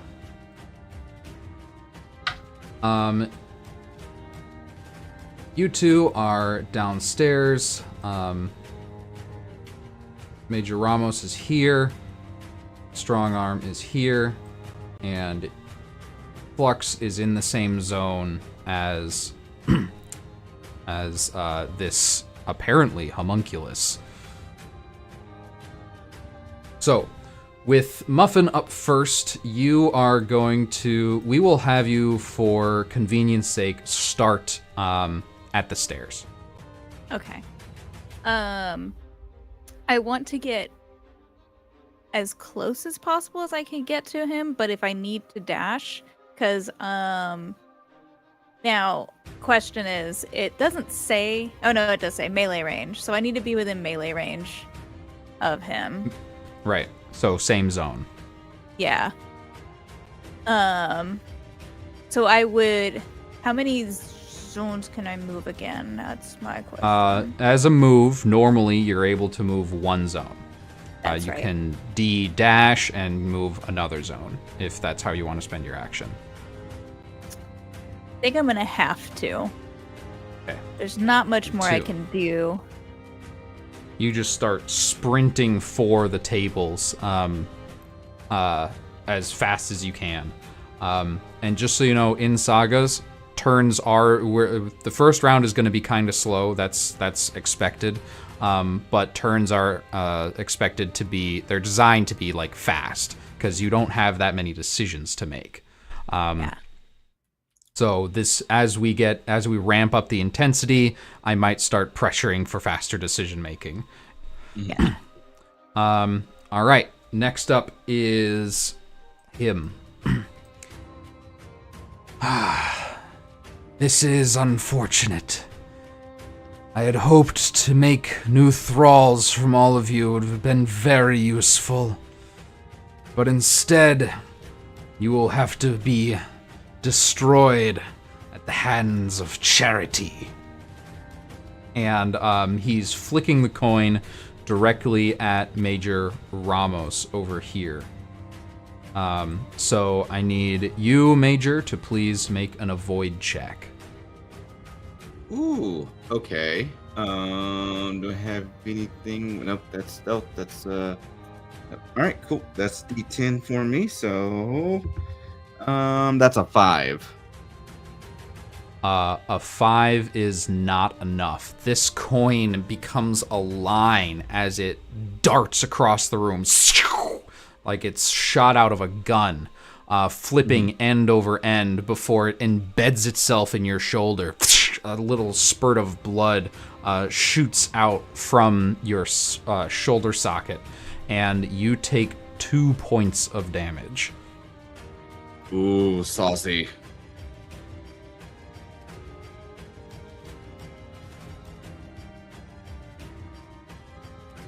Okay. That is, and he is going to, actually, he's going to stay right there. He's going to hang out in this zone. All right. After that is Flux and Soma. Which of you would like to go first? I can go first if that's okay. Okay, so Flux sees like the coin shoot out, and it's literally like whizzes on the side, like by the side of her head. She goes, "Oh shit!" She just turns around and yells, "Muscles!" at Soma. She is going to use her move to back up a zone, and her action to toss one of her explosives at him. So you would see she opens her coat, and on her belt are these look like little glass balls. Kind of think like lightning in a bottle-esque, and you can see the inside like bzz, bzz, and this very thin kind of crystal as she grabs one and tosses it at him as she kind of jumps back out of the way. And I roll for that. That's a normal roll, isn't? So I have, sorry, for my rifle, the projectile weapons, but that doesn't count as a projectile weapon, does it? I would still have to roll a normal roll, a 12. Yes. Okay, so I'm gonna go ahead and roll Unless, a 12 well, for no, that. I think what we're doing is mechanically you are using a rifle, and it is a projectile weapon that you're using. So you would get the appropriate die as if you were shooting a normal rifle. Beautiful. So it's going to be a D10 instead of the normal D12 for the attack. 5. And a 5 is not enough to hit. You get 1 point of effort back because you failed the check. And this attack whizzes right by his ear, and one of the tables up at the front just explodes into smithereens. Sorry, electrically charged smithereens. So you do get that 1 point of effort back for the failed check, and that is your movement, so that is your turn. Next up is Soma.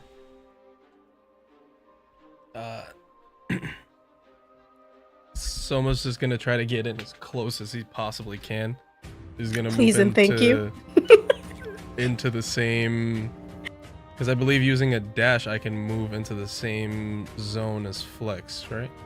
No, you were Flux? in this one right here. Oh, same zone as Flux? Yes. Yeah. So you just go here, and then as your action, launch yourself over the table and interpose yourself between Flux and this guy, whose name probably isn't Victor. Yes. He just stands there sternly like a brick wall, just looking at him. Very, very Armstrong-esque. Brilliant. Major Ramos, you're next. No relation.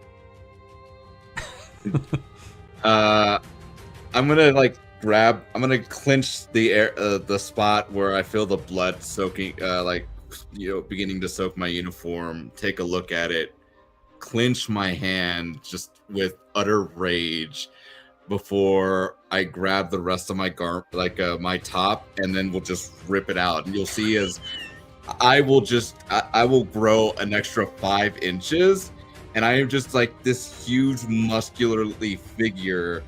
And I do a couple hand movements as you'll see my right hand turn into that of like a hammer, and I'll just say maximum effort, and I'm going to make my get as close as I can, heading towards Victor. So you move one zone forward, just knocking these chairs aside as you go, as if they're not even there. It's just like the hammer's just like knocking them all out the way. Mm-hmm. And you dash into the next zone? Yep. All right.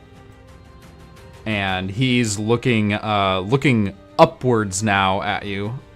Oh, an interesting ability. Well, Patience would have liked to see it. It's too bad. Too bad she won't.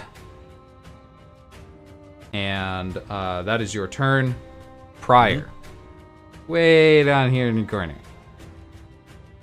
Yes, I'm far away from the action, but am I far away from my casket?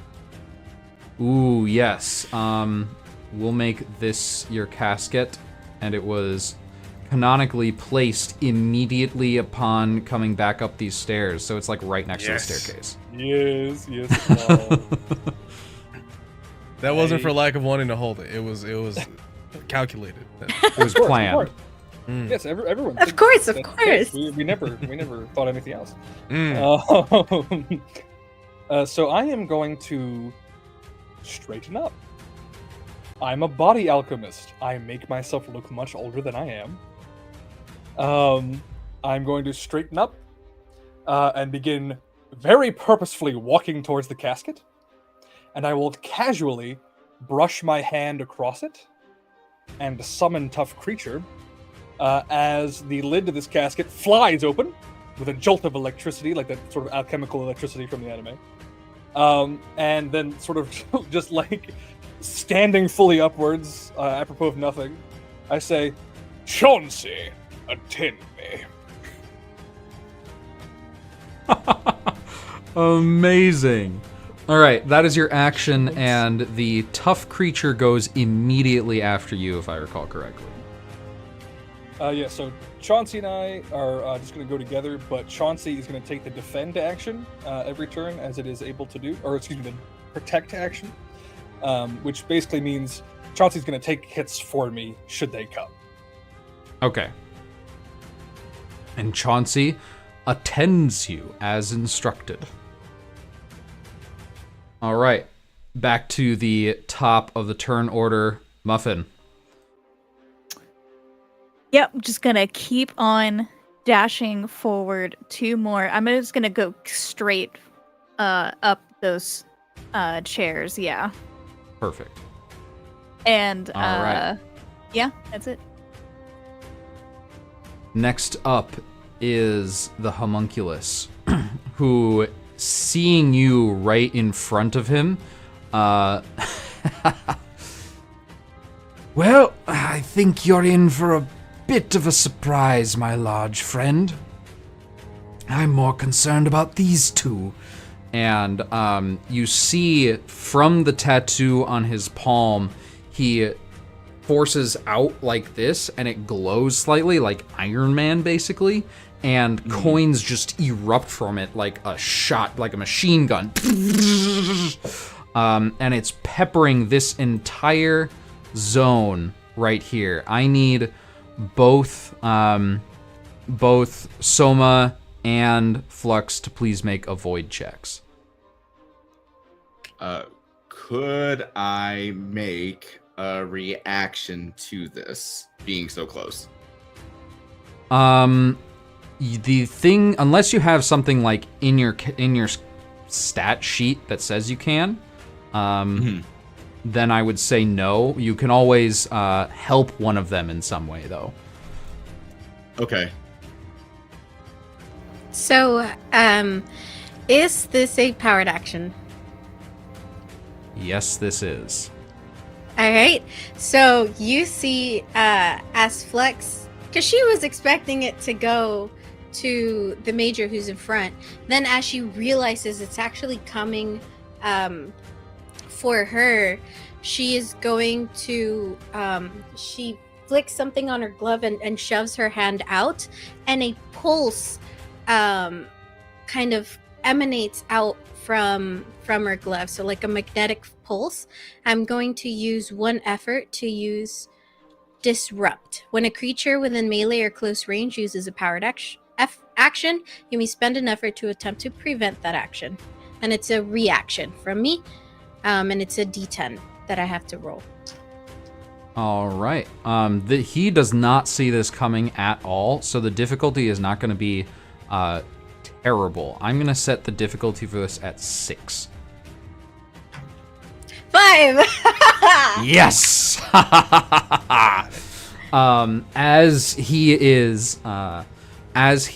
It's got to be some sort of alchemy that's happening here. And as you see that reaction happening inside his very hand, your pulse goes out and disrupts it temporarily. And you can see one of the coins started to get shot out, but it sticks partway out of his palm, just stuck there. And he gets the rest of the coin out into his hand, but it didn't get shot anywhere. You successfully disrupted his attack there. Good job. Next up is going to be... Actually, you know what? At this point, he's going to move over here. Getting a little further away from the action, realizing exactly how outnumbered he is. He still looks confident and hasn't been damaged at all so far. Next up is Flux and Soma. Which of you would like to go first this time?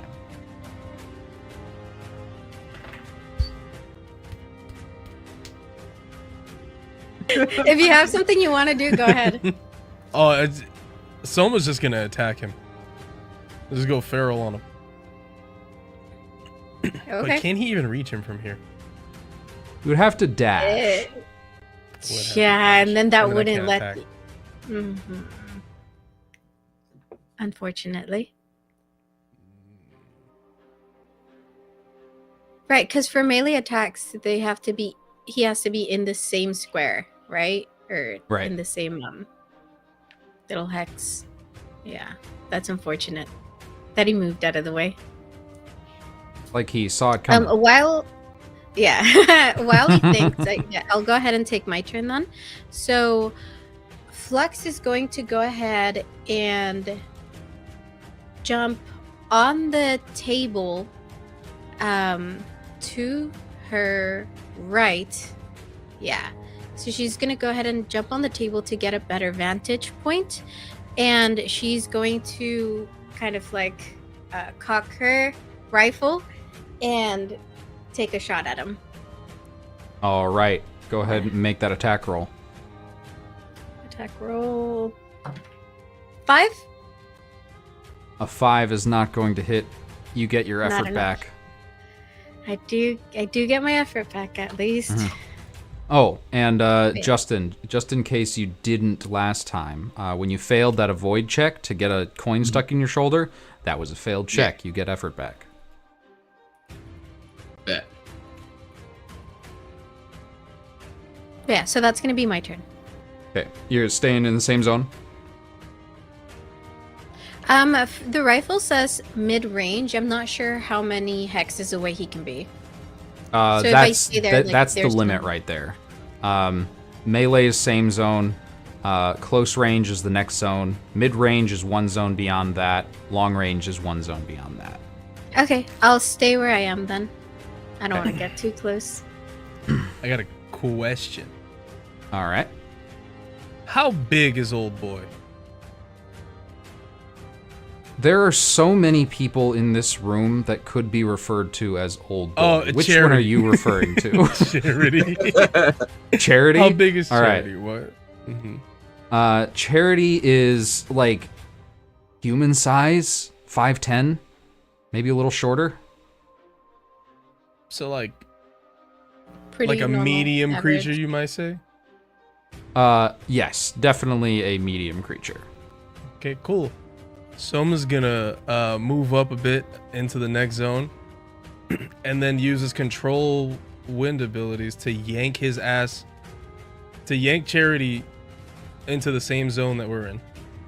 Ooh, describe Okay. for me what this looks like as you use your alchemy. Soma outstretches his hand, the human one, not the auto-mill one. Mm-hmm. The human one, the flesh one, the one he still has. I don't know how else to describe that, but yeah, he outstretches his hand, and you just see a gust, like a big, like, well, not big, but like a small tornado like thing building up behind Charity, and then Soma yanks his hand forward to pull Charity closer. And there's no check associated with this. This just happens. There is a check. I do need to make a D8. All right. Oh, wait, hold on, Since wait. you are doing this and Check he it has not against seen its this defense or before. check. It's against its defense. Okay. Then there is a number to beat. Yeah, already. defense or avoid check. Okay, so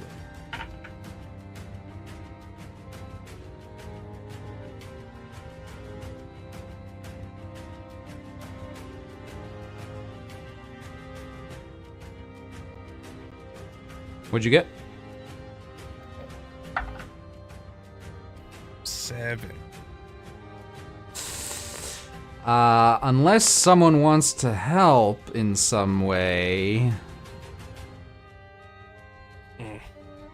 Nope. You get some Okay. effort back. All right.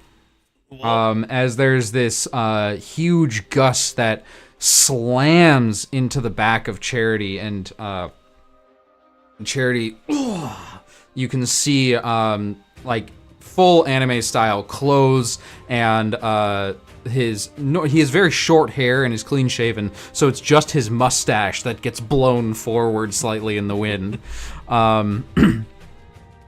But he does not budge from that spot, unfortunately. And that brings us to Major Ramos. I think as like the tornado comes back, you're gonna see as Ramos takes using his movement in the form of a jump to be able to move to the next square and then do the attack onto him. Taking 2 steps, one on a chair and then one on the table, leaping into the air, and then descending upon Charity himself. Go ahead and make your attack roll, please. Okay. Where is that thing? There it is. Okay, cool. And that's going to be a 2. That is the first hit of this combat on Charity, as your hammer descends with all this force down into him. and it smashes into his head, and his head just becomes paste. His feet are forced into the floor as the wood shatters beneath him. And then there are these red sparks,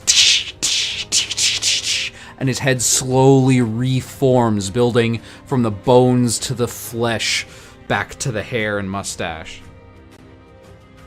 You see, you might have a bit more difficulty achieving something here than you might have initially imagined. Charity does not go down easily. Next up is the Prior. Indeed it is. How far can I get right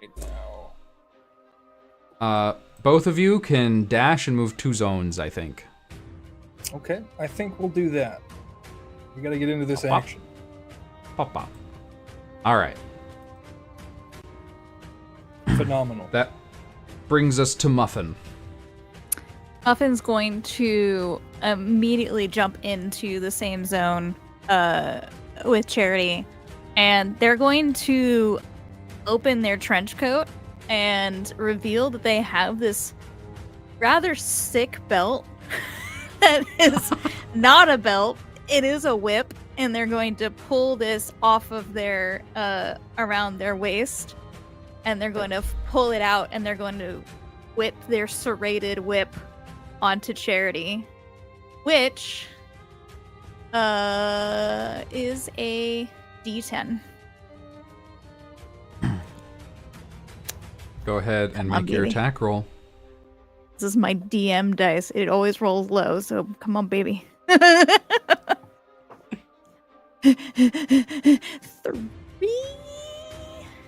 A 3 is going to hit. The serrated chain wraps fully around Charity. The red sparks suddenly become constant as this metal digs into their skin. And he will take 1 point of damage. Get it. It also will prevent them from moving until I attack again. And the creature, if the creature uses its action to escape, it will take 1 more harm to do so. Got it. Let's fucking go. That is awesome. Yeah, wow. So what you're saying is you set it up for the... I'm helping my boy Muscles out. Oh, Charity about to get jumped. I was about to say something about this fool.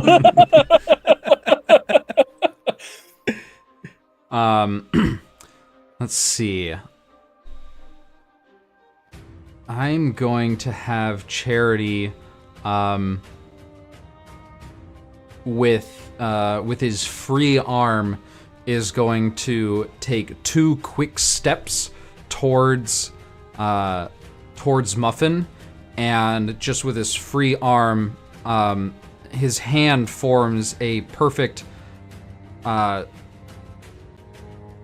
don't want to use the term karate chop, but that's what he's doing.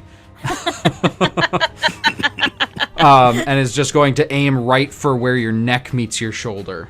I need you to please make an avoid check. Okay. And I cannot. Oh, this only says for reaction checks is to determine. Oh, it's only for determining. Okay. So that is a D12. It would be a D10 because this isn't an attack; it's an avoid. That's right. That's right. So that's a 10, but I have lucky. So I am going to spend the remainder of my effort to automatically succeed.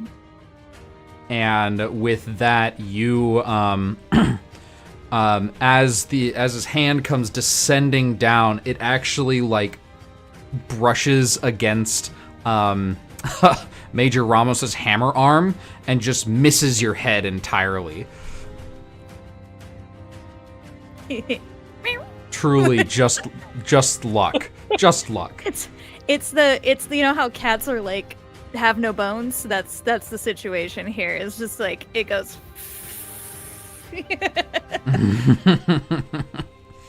And that is his turn.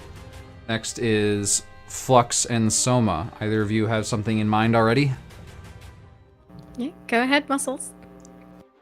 Smack. Soma moves forward, smile on his face, looks Charity dead in the eye, and swings at him. Full on, just the largest fist he's ever seen. Yep. And I really hope I hit, because if I don't, there is a negative to that.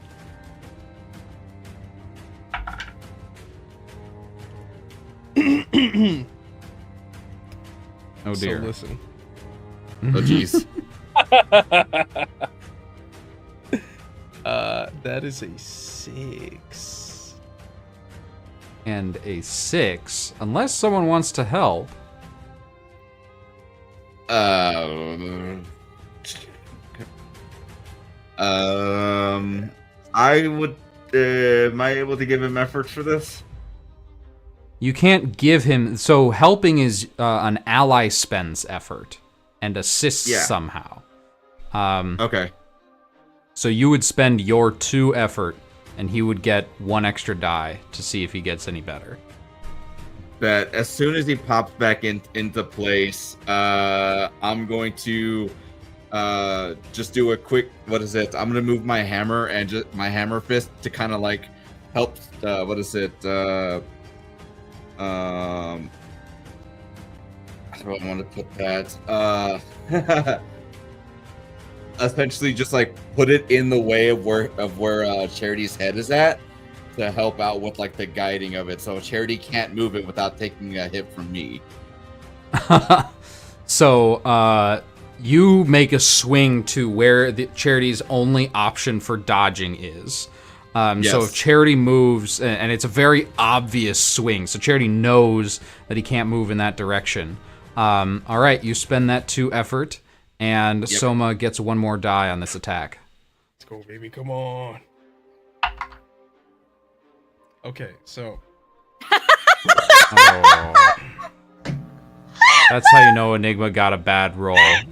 Like the classic. Okay, so. Okay, hear me out.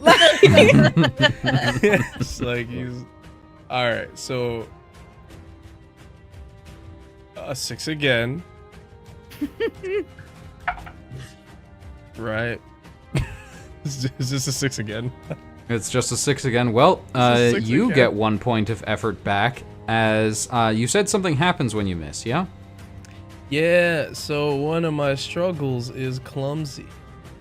Affects attacks. When you miss the melee attack, you hit an object of the GM's choice within melee distance that isn't being worn or held.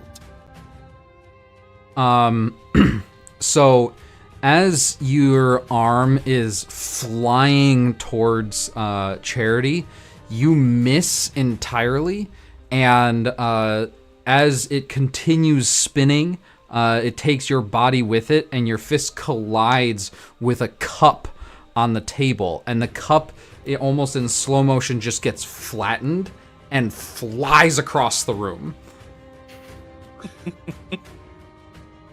That poor cup. All right, Flux.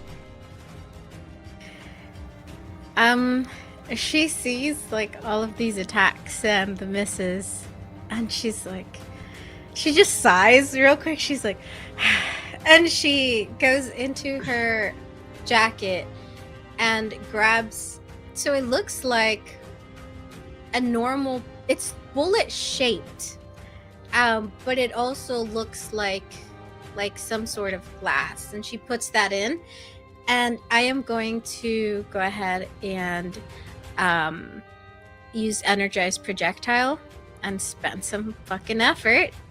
Mm-hmm. And if this doesn't actually hit, I'm gonna riot. All right, let's go. I'm gonna roll to hit. Fucking go. And I'm just gonna please. You got it. You got it. 3. Hits.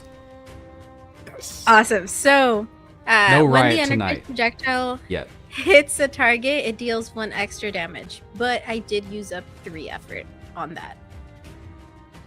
So that is 2 And it damage counts as total. powered.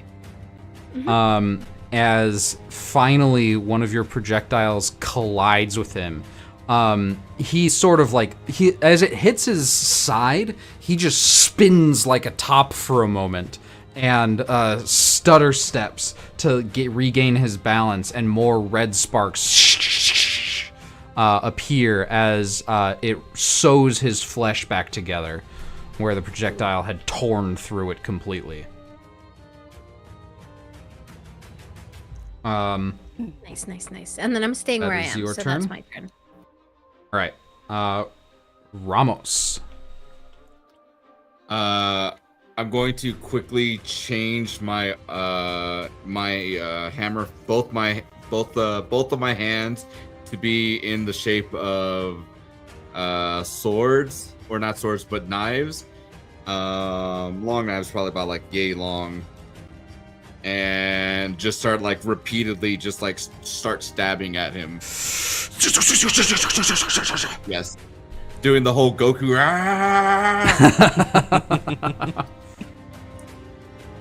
Love it. That's a 5.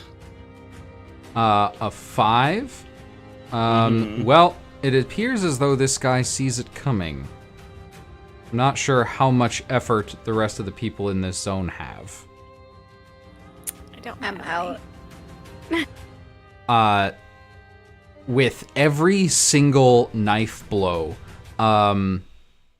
Charity, whilst one leg is still entirely wrapped by this chain, manages to get one arm free and takes this martial arts stance and just deflects every single blow that you send his way. None of them land on their mark. Prior. Okay, I know the feeling. Okay. We're finally almost close enough to do things. Right there, baby, right there. You're right there. Just use the movement to get one zone closer. Pretty please. And I'm actually going to have Chauncey move forward another one without me. I'll say, Chauncey, attend them. Okay. So Chauncey runs around, gets right about here, and this zone is now over capacity. Chauncey, like, forces his way into this crowd, and essentially what this means is nobody in here can attack. They can all do other things, but they can't attack. My bad, y'all. Didn't know about that rule. Sorry. It's just super crowded in this zone right now. Right. And then who's taking damage? I'm taking damage. Anyone else? Is anyone else taking damage? No. Okay. I think just the major, yeah.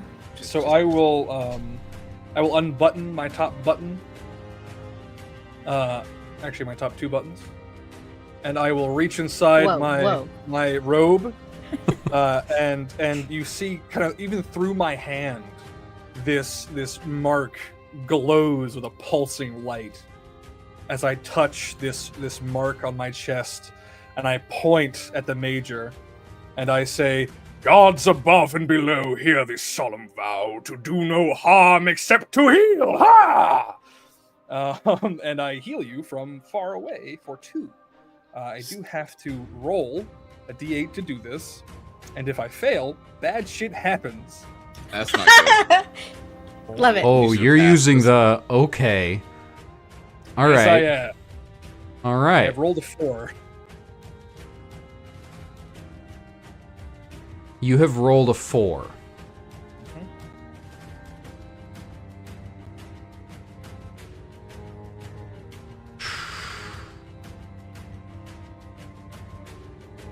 Now, usually What this is happens as this fails to go off?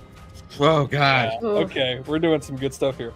Okay, so this mark pulses under my hand, right?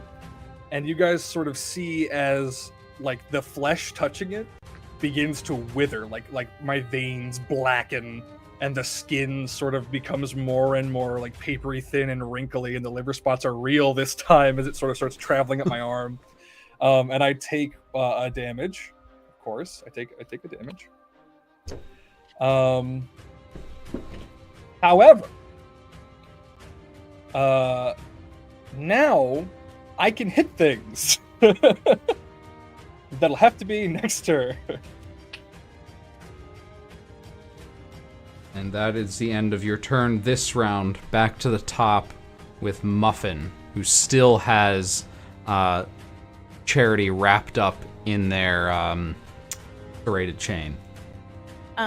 They're going to keep that chain on them and not move the chain at all, and instead are going to try to jump onto Charity, pry open their mouth, and throw the pocket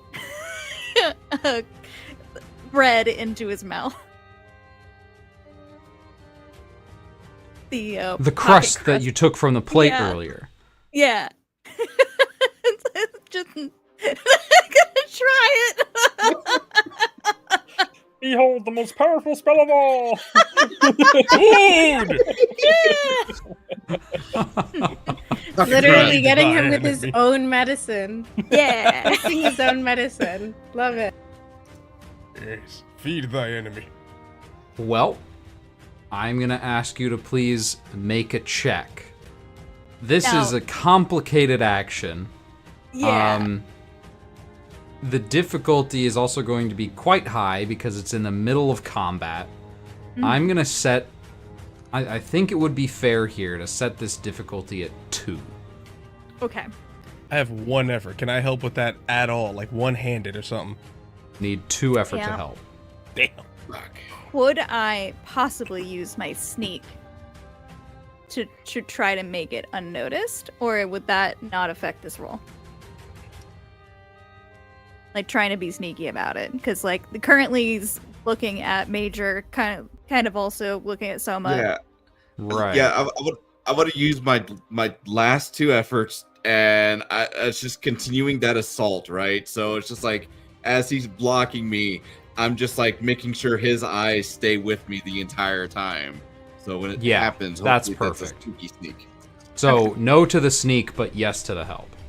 Okay, so this will be So you'd roll 2 dice. 2 instead of 10s, since it's not an attack. Where's my other 10? There it is. Please. That is a 2. That's exactly the difficulty I set, isn't it? It was a 2.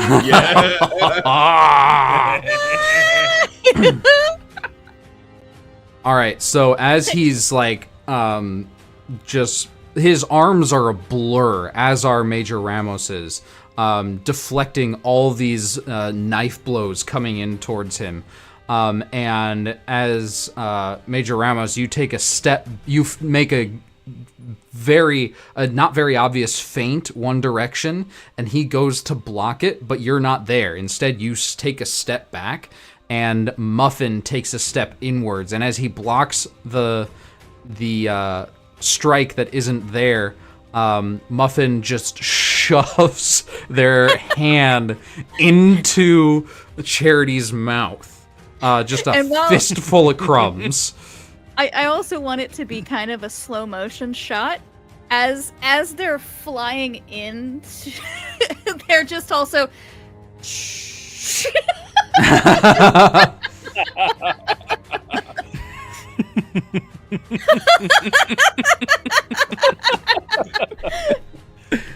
Muffin sir. Oh, jeez. Armstrong thinks to himself like, the raccoon. Every animal. There is an audible gulp as he swallows the crumbs. Nothing apparent happens immediately.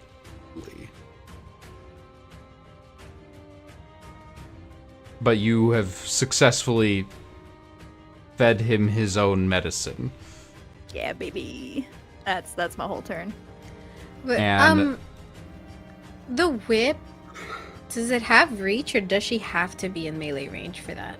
It says specifically melee. It's just serrated. That's the certain kind of item. And for the serrated whip,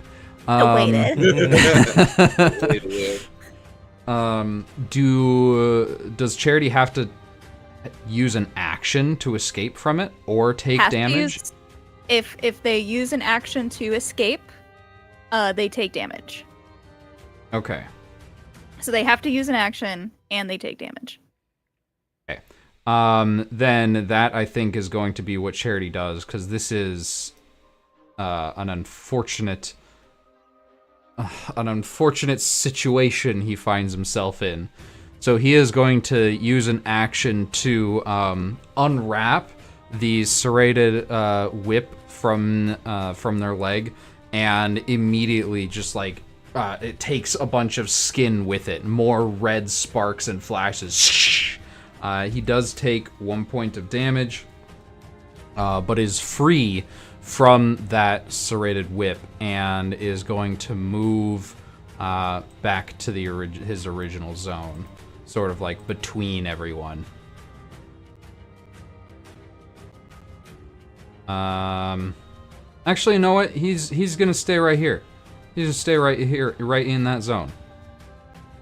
He's just free. Yeah. Okay. That's Charity's turn. Next is Flux or Soma. Shit. Okay, so it's only the people in the overcrowded zone that can't attack, right? Correct. Because it's too. You can shoot into that zone just Which fine. means I can still try to take a shot, which is exactly what I'm gonna do. This one's gonna be a normal shot because I don't have enough effort, and that is there it is. Let's go. 6. Which I'm a 6 assuming is a does not miss. hit. You get effort from that But- miss, though.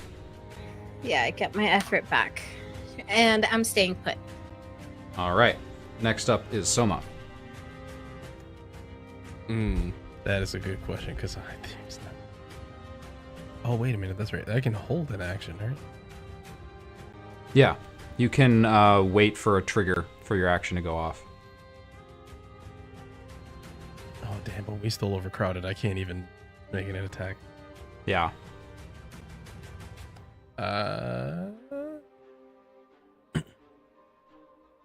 Soma will move backwards.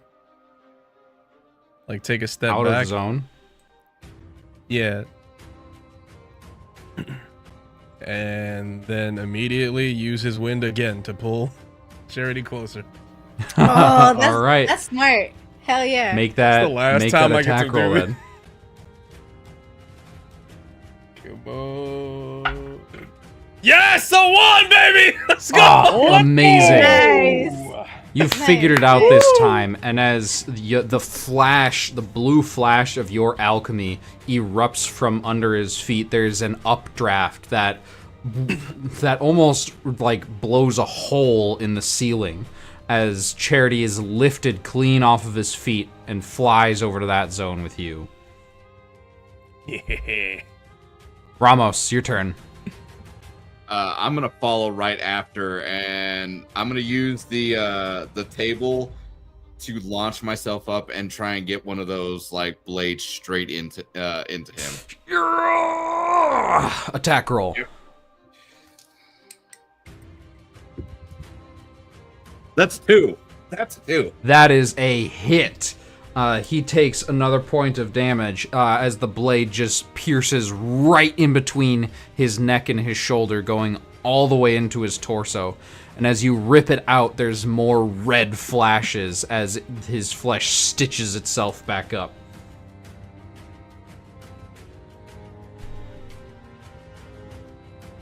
And that is your turn. That's a move and an attack. Next is the Prior. Go Wings.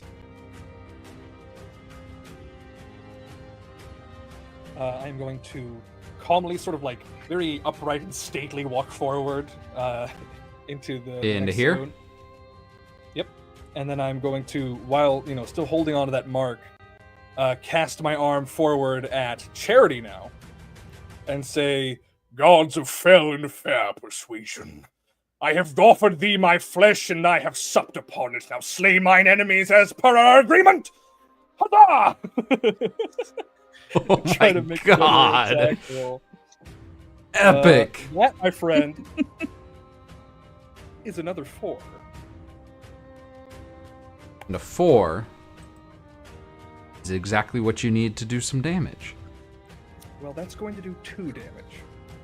2 Oh, yeah. damage? As from my open hand, this corruption on the mark, I'm imagining it as dark purple energy, sort of flows up this hand through my heart. As it flows past my heart, you can see like the shadow of my heart beat twice, and it erupts out of my hand in this lightning strike of purple energy. It connects with his chest, sort of disrupting his red electricity with my purple. Mm-hmm. And as you see, since this is 2 damage, his body becomes charred. It's burnt away a good portion of his shirt and vest. And you can see this wound, this raw, burnt flesh beneath it. And there are red flashes as he tries to regenerate. And there seems to be a delay for some reason. By chance, because of the finishing blow, I have to ask, are we near that number of 1? He looks quite healthy, except for this most recent wound. It is Okay, going to thank be you. very difficult to tell exactly how much health this guy has. Back to the top of the turn order with Muffin. Muffin just wants to get up on this guy and start claws extended.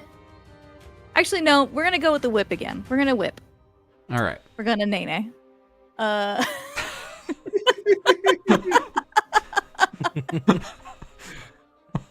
Sorry.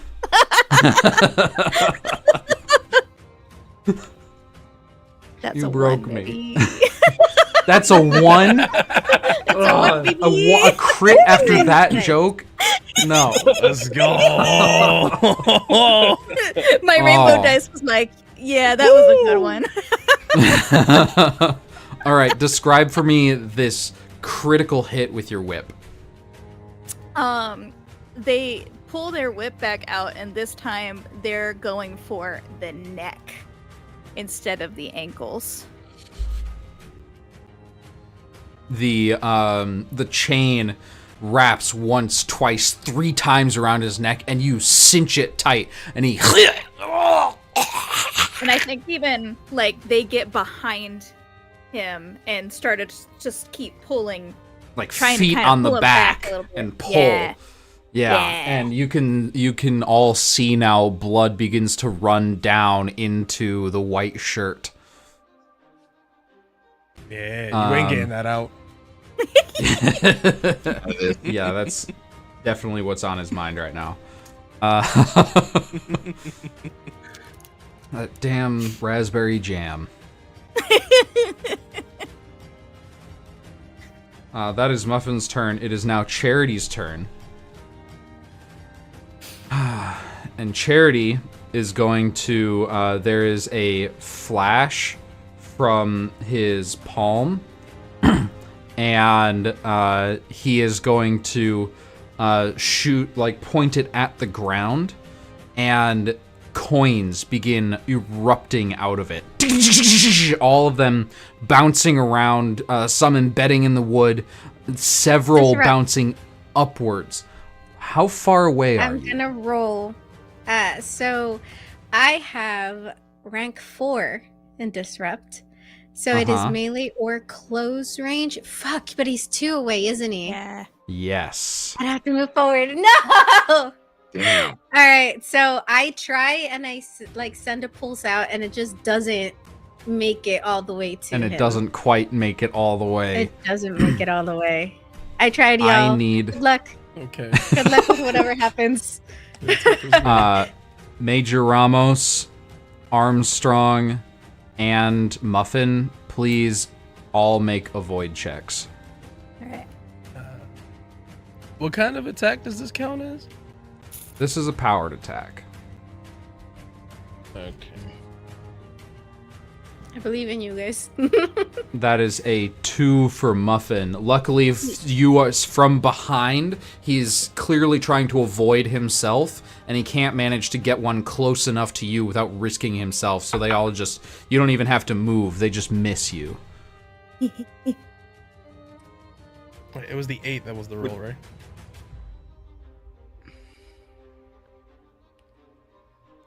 What kind of weapon would you say this is? Just out of curiosity, there, Mr. GM, sir. This is a coin. Okay. This is many coins. So many coins. Wouldn't be considered a medium weapon by chance, no. No, this is not a medium weapon. Well, I tried, guys. Yeah, it's okay. We're all grasping at straws. It's all good. Okay, that's a 3. A 3, That's not bad at all. 2, and Armstrong. 8. 8. Ow. Ooh, no baby boy. Major Ramos, you succeed on this avoid check. You take both of your bladed arms and, like, interpose them between where the point at which the coins are bouncing and you, and many of them just ting, ting, ting, ting, ting, ting, ting off of your blades. But none of them actually do any damage to you.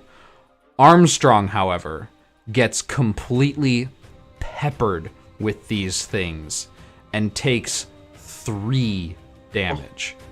Ooh. Holy shit. Ow. This is no bueno. I've been running these games for a very long time, and I just have to say that it's still so satisfying by saying 3 damage, everyone freaks the fuck out. I mean, yeah. All right, that is Charity's turn. Flux and Soma, which one of you would like to go first? Fuck.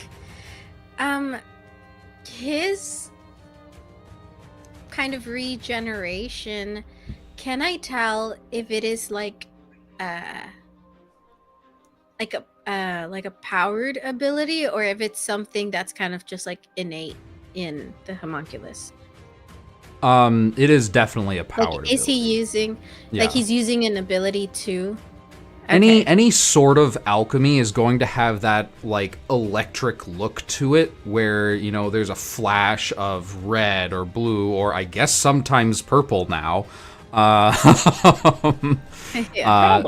the alchemical reaction takes place, and that is the signifier for, you know, something powered or alchemical is happening. All right, so I'm gonna use my movement, and I lift up my rifle and I run along the table to the next. So I'm still, because I want to be able to. I don't want to shoot them, so the vantage point of the table helps me not shoot the rest of them. So I run along the table, kicking and as dirty I'm dishes doing left and so- right. Yeah, as I'm doing so, I reach into the side, and I pull out something else that looks like a bullet, but it has a little tiniest of needles in the front, and I put that in and I aim to shoot at him. This one, unfortunately, it's gonna be a D12, but I am going to use my disable.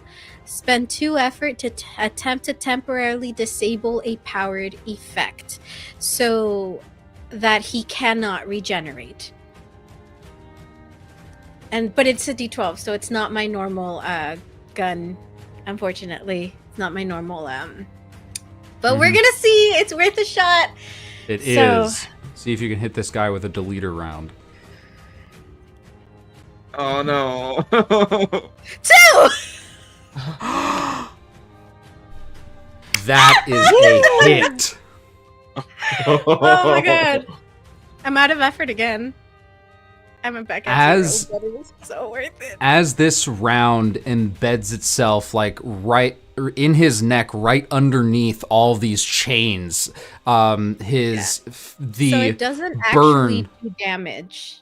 right, Unfortunately. right. He just can't but- use any of his special abilities. But it embeds itself right beneath the serrated chain, digging into his neck as Muffin continues to pull, his face turning purple, the burn across his side still not healing. And with this, all of the red flashing just stops. And he falls to his knees. And with Muffin on his back, face plants into the floorboards. Let's fucking go. And we are out of combat as Charity has lost consciousness. Oh shit. All right. Damn. Unexpected byproduct, but I'll take it. Combination of damage and the essentially deleter round, the disable, and the drugs that you force fed him finally taking effect. However, the symbol on the prior's chest is still glowing. I was gonna ask about that. I was like, is this gonna cause a problem? Because I got 2 more rounds of being compelled to use this shit. What are you gonna do with it, Prior? What do you mean compelled? Do you mind explaining it to the class? Oh I have to use it. I can't not use it. For if it hits me, I have to use it for 3 turns, and I've only done one of those 3. Oh no. Can you use it on your big boy? On I Chauncey. mean, I think I probably could. Use him but as a punching bag? that would definitely. I mean, yes, I could do that for one of them, but he only has 2 health, Just and then wanna I'd have to do point another out- one. He is only unconscious. If we kill him, we can't question him and find out what was actually happening here. So I would want to like tie him up and take him into custody. True. Okay, all right. I'm not sure what the best course of action here is, but I don't want to get too meta about it. I feel like the Prior's in the moment right now. Haven might not be. You have What are you doing? 5 seconds to decide, Haven, or the energy is going to be directed inwards. Got it. I'm going to hit Chauncey with 1. I will say, Holy Mother, I sacrifice my child unto thee to express thine evil power upon so that my friends may live. Pow! I mean, And wouldn't he still have to roll to hit? So there's a chance Yeah, I do still he have to roll doesn't to hit. take damage? Oh, no, Maybe. if I'm I trying to miss- save. if I miss, I hurt he myself, needs to that's hit. If he misses, Oh shit! it's more rounds of this. It's worse. Yeah. it's Yeah, I would still it assume gets worse when he Chauncey- misses. So I would assume Chauncey would know this and would like stand still for you. You know what I mean? Yeah, Like, Chauncey's all right, go the for free it. hit here. Also, I just rolled a 1. Okay. Uh-huh. Okay. Okay. And how much? Wait, how much health does Chauncey have? 2. Chauncey's gone, No. just vaporized. Gone. Over Fuck. with. Done. Out of here. I gotta make a new one. Fuck. Because you rolled a 1, right? Mhm. And this deals 2 damage already, plus the 1 makes it a total of 3, and he's only got 2 health. Mm-hmm. That's it. He had no. He didn't stand a chance. I Yeah, obliterated that man. he is dust. Indeed. How much? And there is how much one hurt, more. How much hurt does this cause? How much? Normally 2. Normally 2. Yeah. I think Muffin would be like, just do it. Yeah, there's an idea for that. I think this has happened before, and I think Muffin's just prepared for it. Oh, right, you guys traveled This together. has happened before. It's totally I happened hope before. Are you not. kidding me? Okay. Well, Been then together I for will, too long. then I will sort of raise my hand and look at Muffin and say, "Fair companion, I ask you to offer your flesh once more to the dark gods that possess me." Fuck you, old man. And you willingly fail the avoid check, taking 2 damage. Golly gosh. It's okay. I was at full health. And then Flux jumps down from the table and she walks forward and she's like, "Did you see that? That was totally on purpose. Did you see? Look at him. He's down and I did that. Yes." Yep, good job. Spits out some blood. But she when she was saying that, she specifically like looks at Major Ramos to make sure like she sees him write something down. Yeah, there you go. That makes her happy.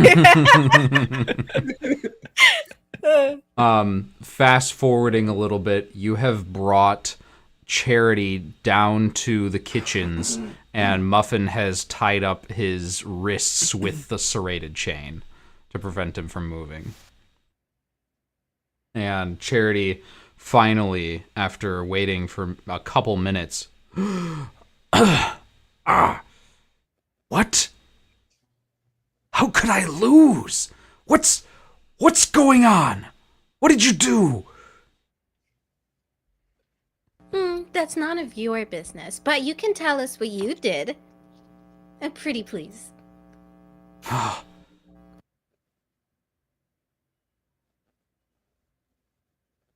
With sugar on top. Also, Muffin. And is- she, oh, by the way, she's standing and she's just holding her rifle up at him. She's just like, The most cheerful voice, a genuine smile. and just behind her, Muffin also is just standing there with a couple of the syringes, just like. Oh, shit. I'm not even gonna make y'all roll for this. I'm a just getting, cat like- grin. I'm just getting like the full Avenger style, like we're just surrounding Charity right now. 100%. And he just starts vomiting information, and in reaction to all of the intimidation happening from all angles. I'm so sorry. We created this drug, and the drug was supposed to make them more susceptible. And once we had enough people, we were going to bring them and start improving upon them and create a powerful force of individuals, of special individuals who would have been able to help us. That's all. We just wanted some help. help you with what? I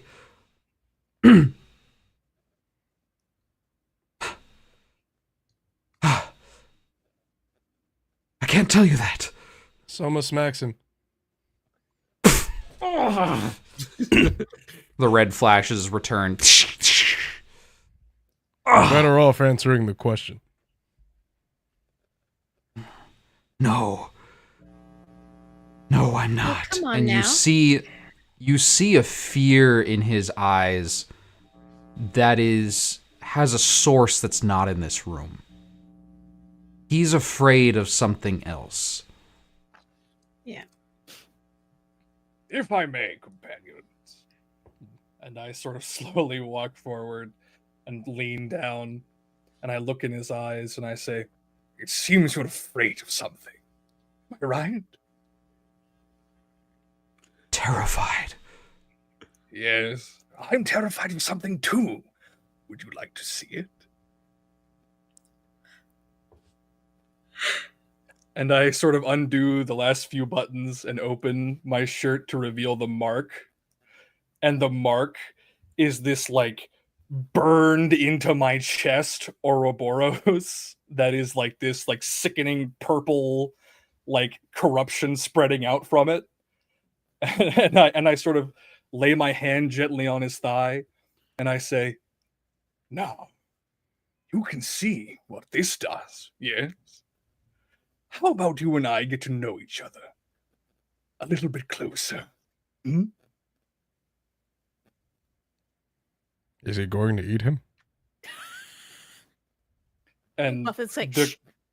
the corruption sort of like spreads down my arm and hands, like when I fail the mark rolls, and it like is getting closer to touching him.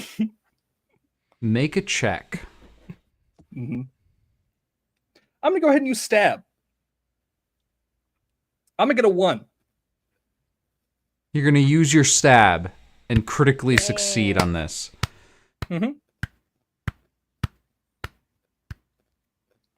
I can tell you here, where she can't hurt me. We're going to take over this country. Amestris, its formation was foretold by our brother. He was the one that was going to set the stage for the rest of us. And he failed. I was sent in his place. But he's created an enemy that's much too great for me to take on alone. You're the enemies. You stand no chance. I may be defeated, and I may never see the light of day again, but you stand no chance against her patience.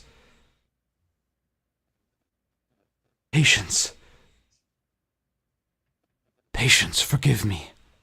And he bites down on the inside of his cheek and spits a red stone out of his mouth onto the ground. Immediately, he loses all color in his face. And from his feet upwards, turns to dust. Beware. She who listens.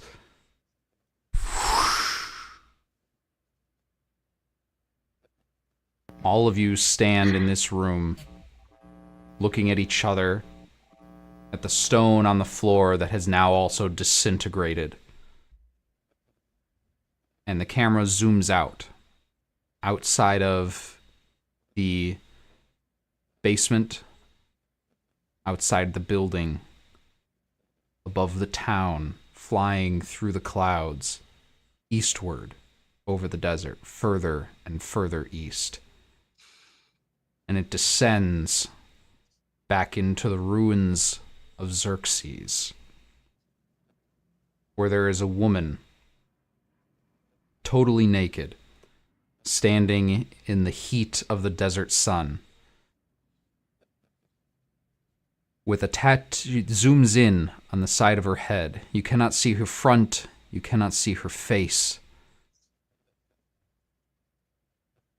It zooms in on the side of her head, on the Ouroboros tattoo behind her ear. And you hear her voice.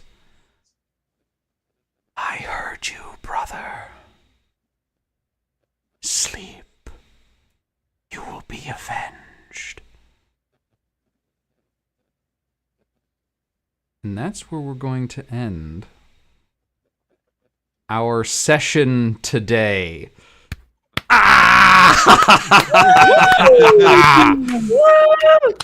Oh man! Wow! Man, Your I wanted to crust, stay with him a little motherfucker. longer. real quick, Dennis. I want to say that when we get back and everything is filed in, like every one of their files will be marked as approved for recertification. We get that little epilogue of Major Ramos opening the filing cabinet and filing all the papers into the approved folder and closing it again. Does it mention anything about the chimera? Nothing. Oh yeah, what It- about Muffin?